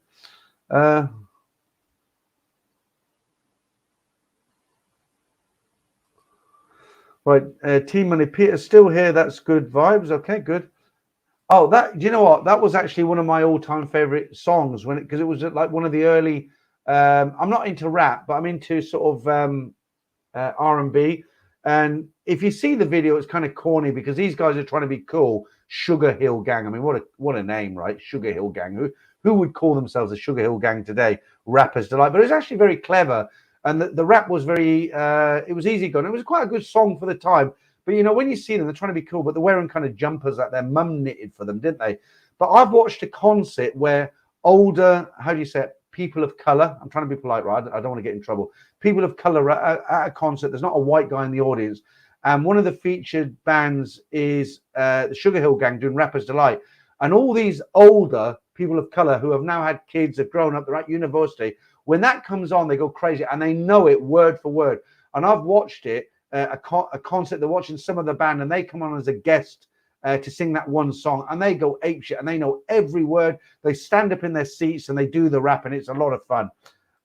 Okay. Oh no, my God, that was another bad one, wasn't it? The Birdie song. Who remembers the Birdie song? Absolute mayhem. Lester Paul. Yeah, that was kind of later on. Who Let the Dogs Out? That used to be paid when I in my. That was played in the sort of late '90s in Nana quite a lot. As in that Barbie song. Do you remember I'm Your Barbie Girl? That was played a lot in Nana, but that wasn't too bad. I don't know that one, Old Foggy. Heartache Avenue by the Masonettes. There was a lot of bad tracks around, wasn't there? A lot of good ones as well. Mel and Kim, that was quite a sad. They were two girls of colour from London, and they had some reasonable kind of dance tracks. It was the early days of it. Everybody was finding their feet. They wore those kind of big hats, a red hat and a white hat. I can't remember which one it was. I think it was Mel. She actually died of cancer, something like that. She was a young girl, less than 30. There were two sisters from somewhere in London. They brought out a few. They had a few hits, Stepping Out, and some other bits and bobs. And they'd be next to each other doing the exact sort of dance. And they were okay. You know, it looks corny now when you look back on the 80s, but people were finding their feet. It was all new. And you know, the girl died of cancer. Terrible, terrible.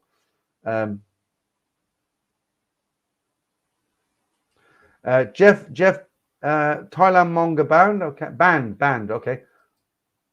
Not on a Sunday, Prime 9, manga minute. Right. Cashier said, these songs are crap. I need to start drinking. You need to start. We're finishing off, Cashier. Okay, let's see what else is going on. We'll talk about something else. Yeah. Oh, God, yeah. Do you remember him? Abraham. Dennis Russoff, Forever and Ever. Big fat guy, you know, he used to wear the cufflinks and Jesus. Black Bolt. Madonna wasn't my kind of music, but she was a big star. She had some great tracks, you know. I remember in the 80s when she started, she was great. You know, I think her first hit was Holiday, wasn't it? In those days, I think that came out in 1986, Holiday, Papa Don't Preach. In those days, she was great. I didn't like her when she got into things like Vogue, you know, when she'd really matured and she was, you know, the diamonds and the guys all dancing behind her. But Madonna grew up in New York, and she was, I read an article about it, quite a long article, where she was one of those young ladies who she was determined to get there. She did whatever it took to get up the showbiz ladder. She had talent as well.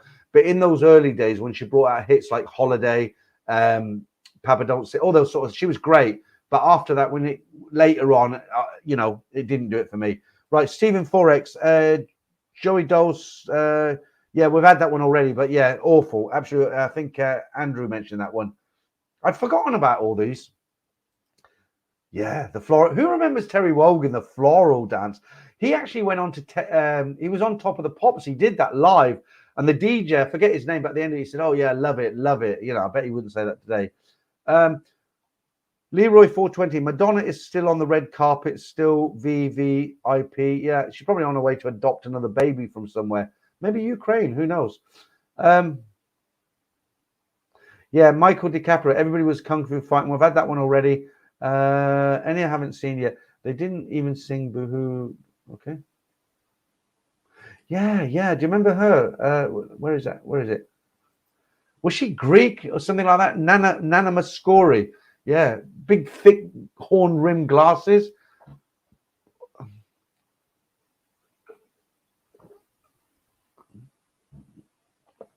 Um, okay. Orlando S2K. It's part of a black culture, the Sugar Hill Gang, big thing in New York when the rap culture started beginning. It actually started off in, and I can still remember they were on a label called, I think it was called Prelude, and their label was kind of like a sky blue. And I remember holding the 12-inch version of the record, looking at it, and it was Prelude, I think was a record label. I just said that. Blue label, and I'm just trying to think the logo was kind of like a colored thing that went like that. Classic, absolute classic. In fact, if I had to name 25 classic records, that would be in there somewhere.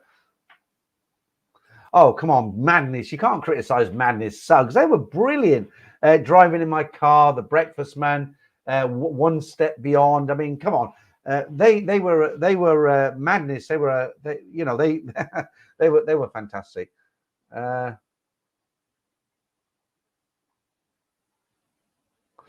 That weren't a bad song, actually. VV Focus, Men Without Hats, a safety dance. One thing I do remember about Thailand, whenever I was in a bar, if you had a group of Australians, I think I've said this before, sometimes you'd have a rugby team come over, or you just have a gang of Australian lads come over for guys for a kind of knees up, as it were, a good drink. And you get 6 or 8 guys, whatever, come into a go-go bar or into a beer bar, and you'd be there, and they'd play Men at Work Down Under. Do you remember that song? And they go ballistic, absolutely ballistic. Right,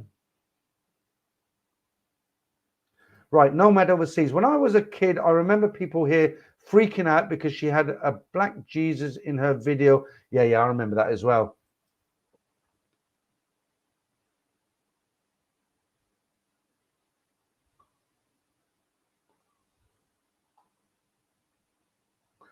I absolutely forgot about that. Grandad, Clive Dunn. But that was kind of that song by Clive Dunn, Grandad. That was kind of like, yeah, it's corny. I mean, but it was kind of quaint and nice. The grannies liked it, didn't it? I think it got quite high because of, Grandad, we love you. Then all the grandmothers and granddads went out and bought it. It was okay. In those days, it was acceptable. It wouldn't be now. But Clive Dunn, I bet he's been gone a while, hasn't he? Kylie Minogue has done great songs and that. Yeah, she's okay, Kylie. Yeah, Gemini Star says Mel and Kim were from South London. Okay, I didn't know that. Franco De Rosa says, who won then? Okay, you're talking to somebody else.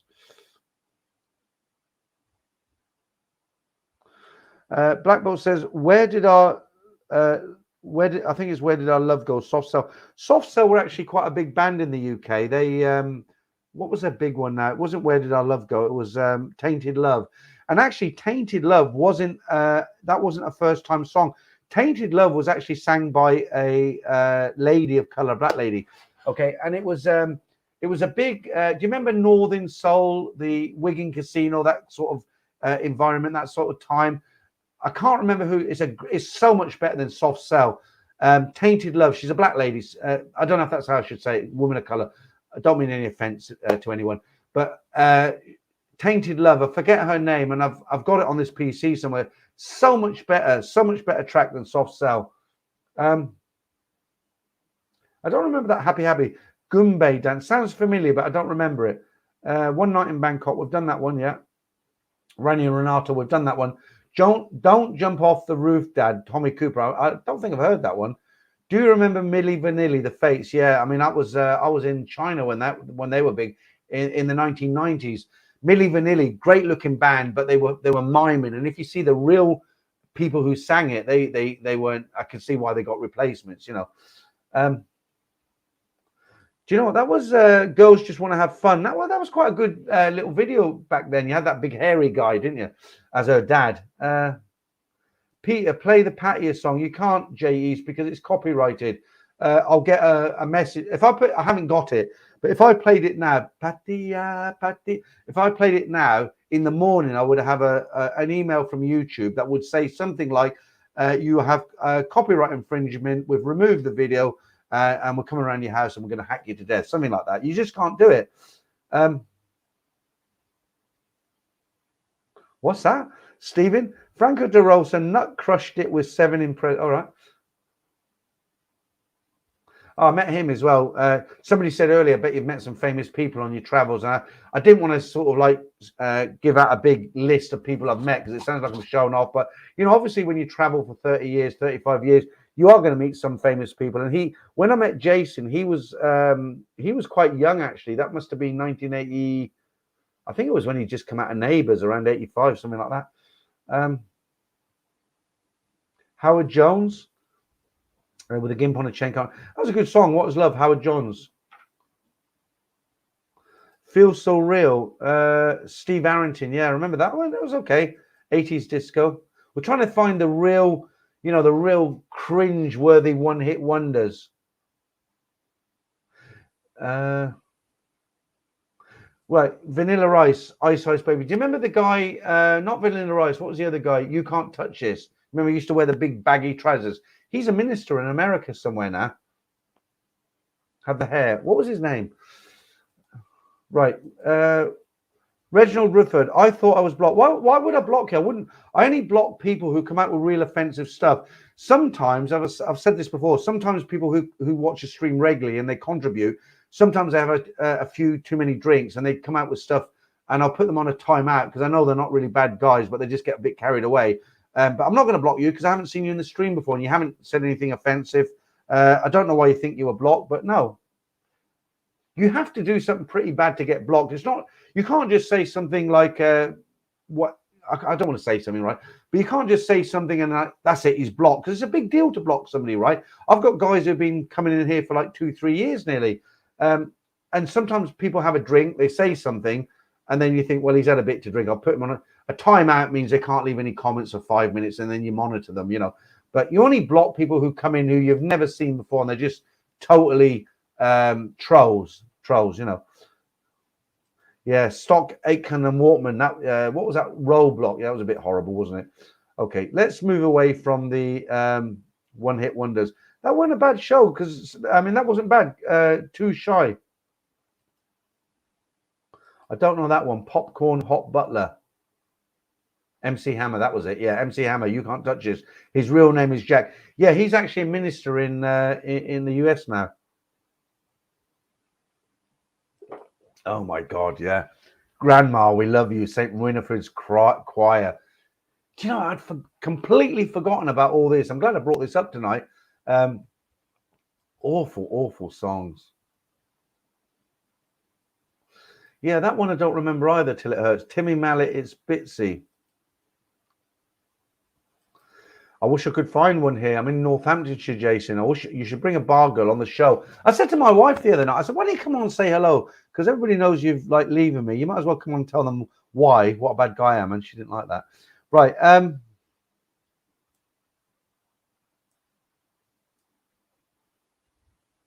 Yeah, I remember that. Does that song, The Snowman, count as a one-hit wonder? It counts as an awful song. The Monster Mash. That was okay. I mean, it was corny, but the Monster Mash, people liked it, didn't they? It wasn't like a kind of cringe knuckles in your face, as it were. Right. Okay. Right.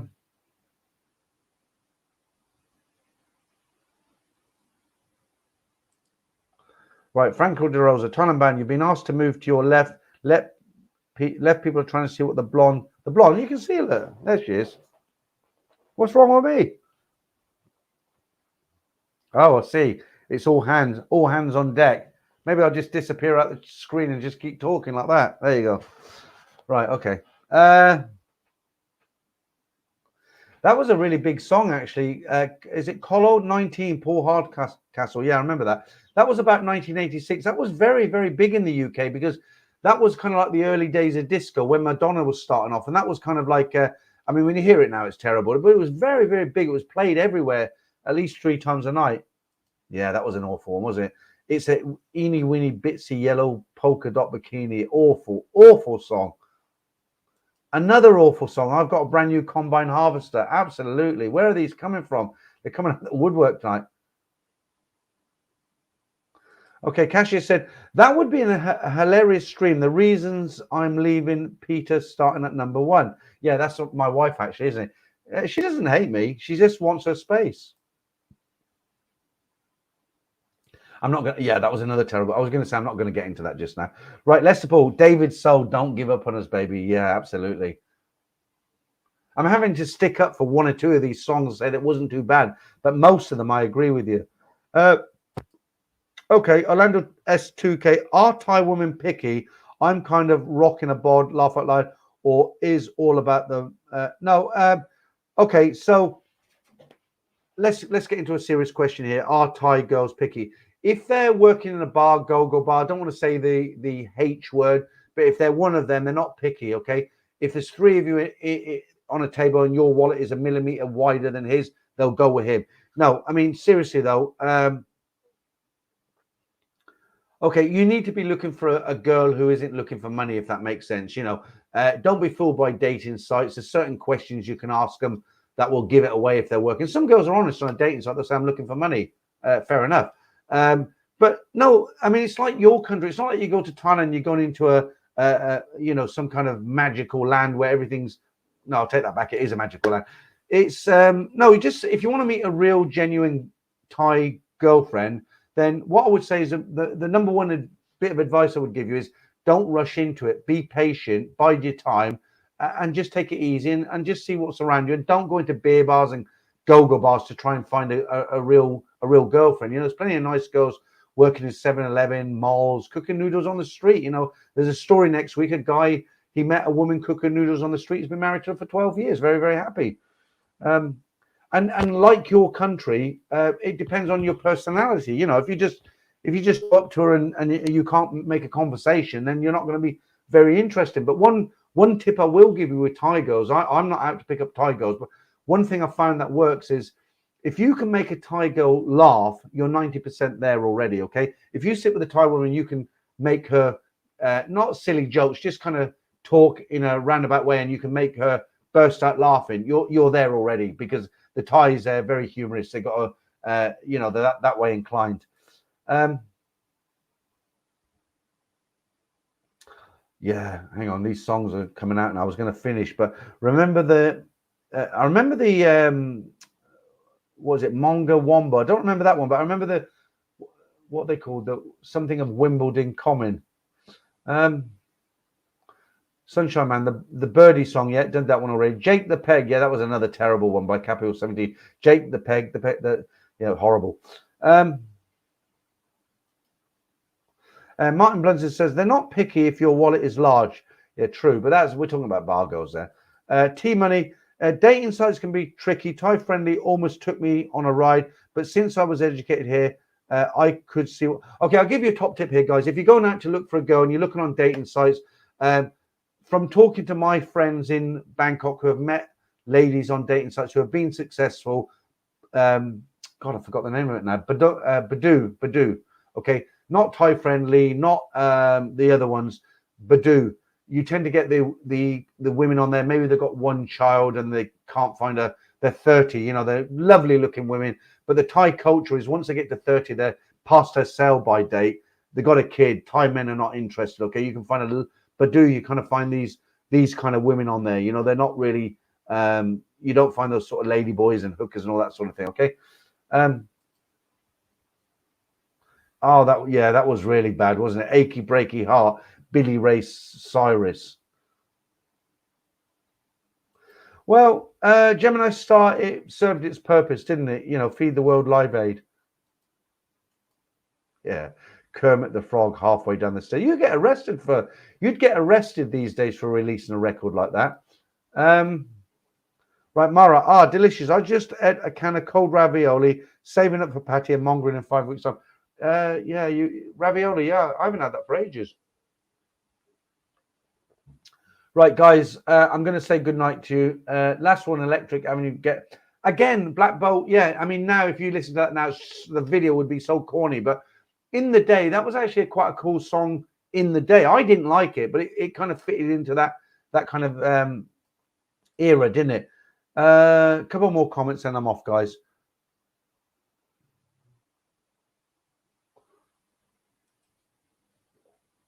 Only in Thailand, no offense, but most Thai girls don't like facial hair. I suggested growing a beard to my Thai girlfriend and she. Yeah, that's very true. That I can't remember who left that comment about how to try and find a real Thai girl. But I noticed you had a beard. The Thais are not into facial hair, moustaches, beards, all the rest of it. If you're clean shaven, you're a much well, let me put it this way. When you walk through Bangkok that has got 10 million people, just have a look around. Half of them are guys. See how many have got facial hair. You'll be lucky to find one. They don't like facial hair. Yeah, passing me. I'm going to be going the same way as you in a minute, mate. Mike, Vic Reeves, Dizzy, Bucks Fizz, making your mind up. The thing I remember about Bucks Fizz is halfway through this song where they had those skirts with the Velcro and the guys ripped them off. Do you remember? Right, guys, I'm going to have to call it a night now. I've had a lot to drink. I don't want to be slurring. Let me get rid of this. Okay, tomorrow's bank holiday. I hope whatever you're doing, you have a good day. I'm going to be sleeping late tomorrow for sure. Thanks for joining me in the stream tonight, guys. Just over 300 in now. I hope you've enjoyed it. I'll be back on Friday, 100%. Few competitions. And as I say, whatever you're doing tomorrow, enjoy yourself. Okay, thanks, guys, and good night. All